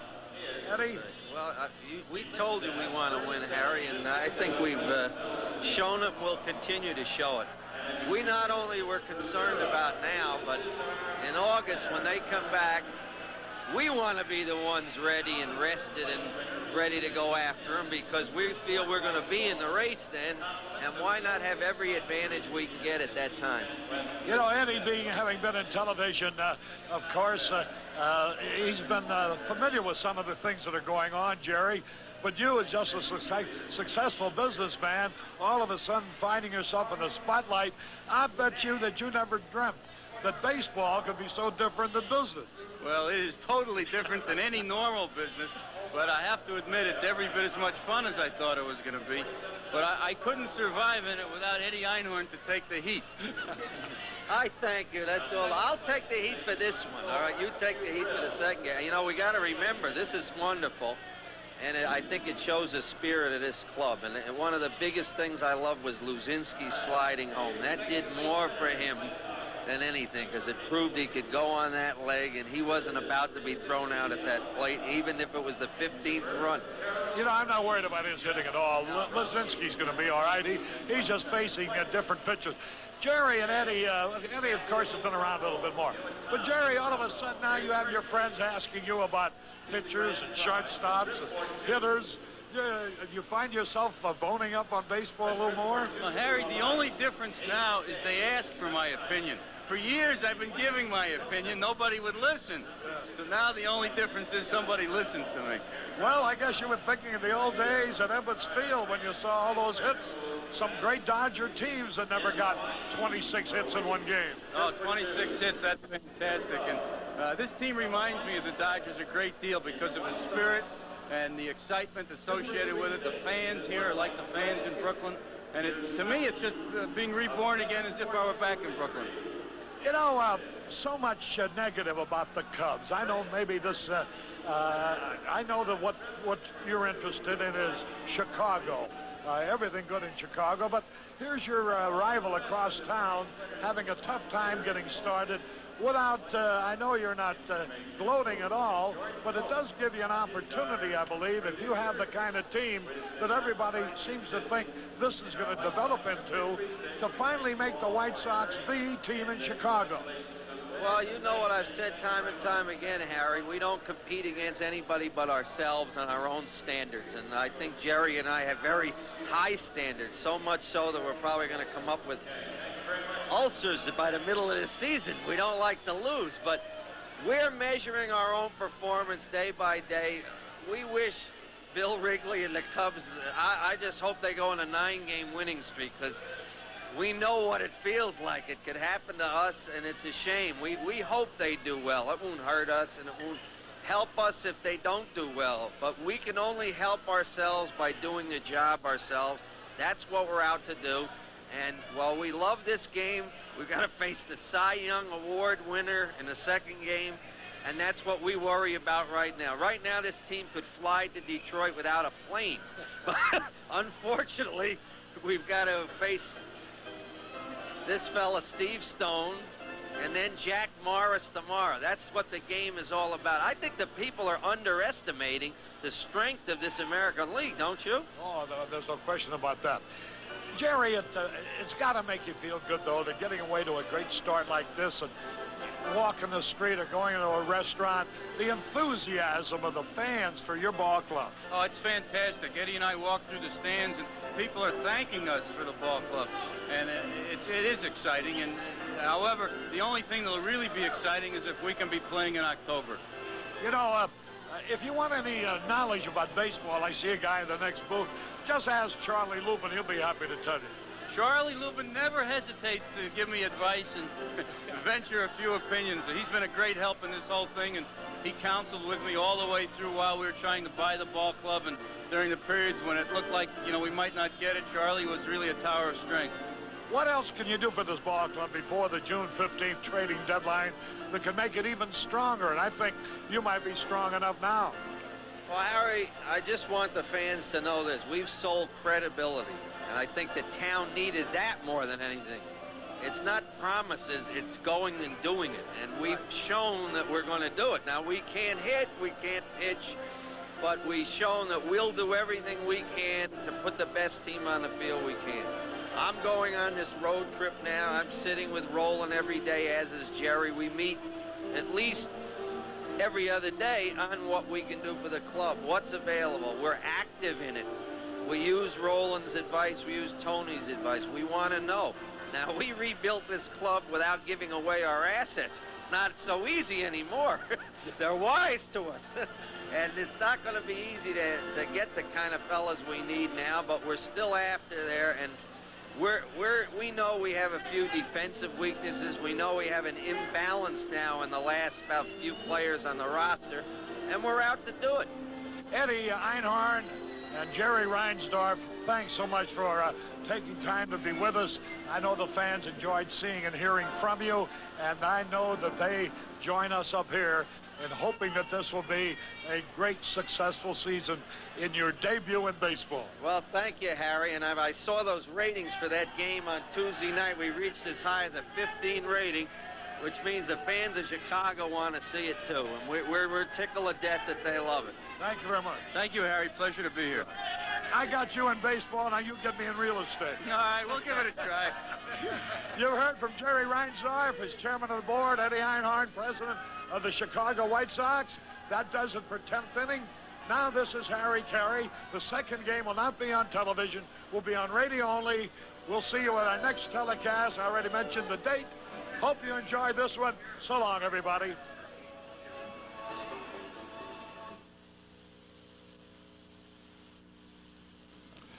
This is WGN Television, Channel 9 in Chicago.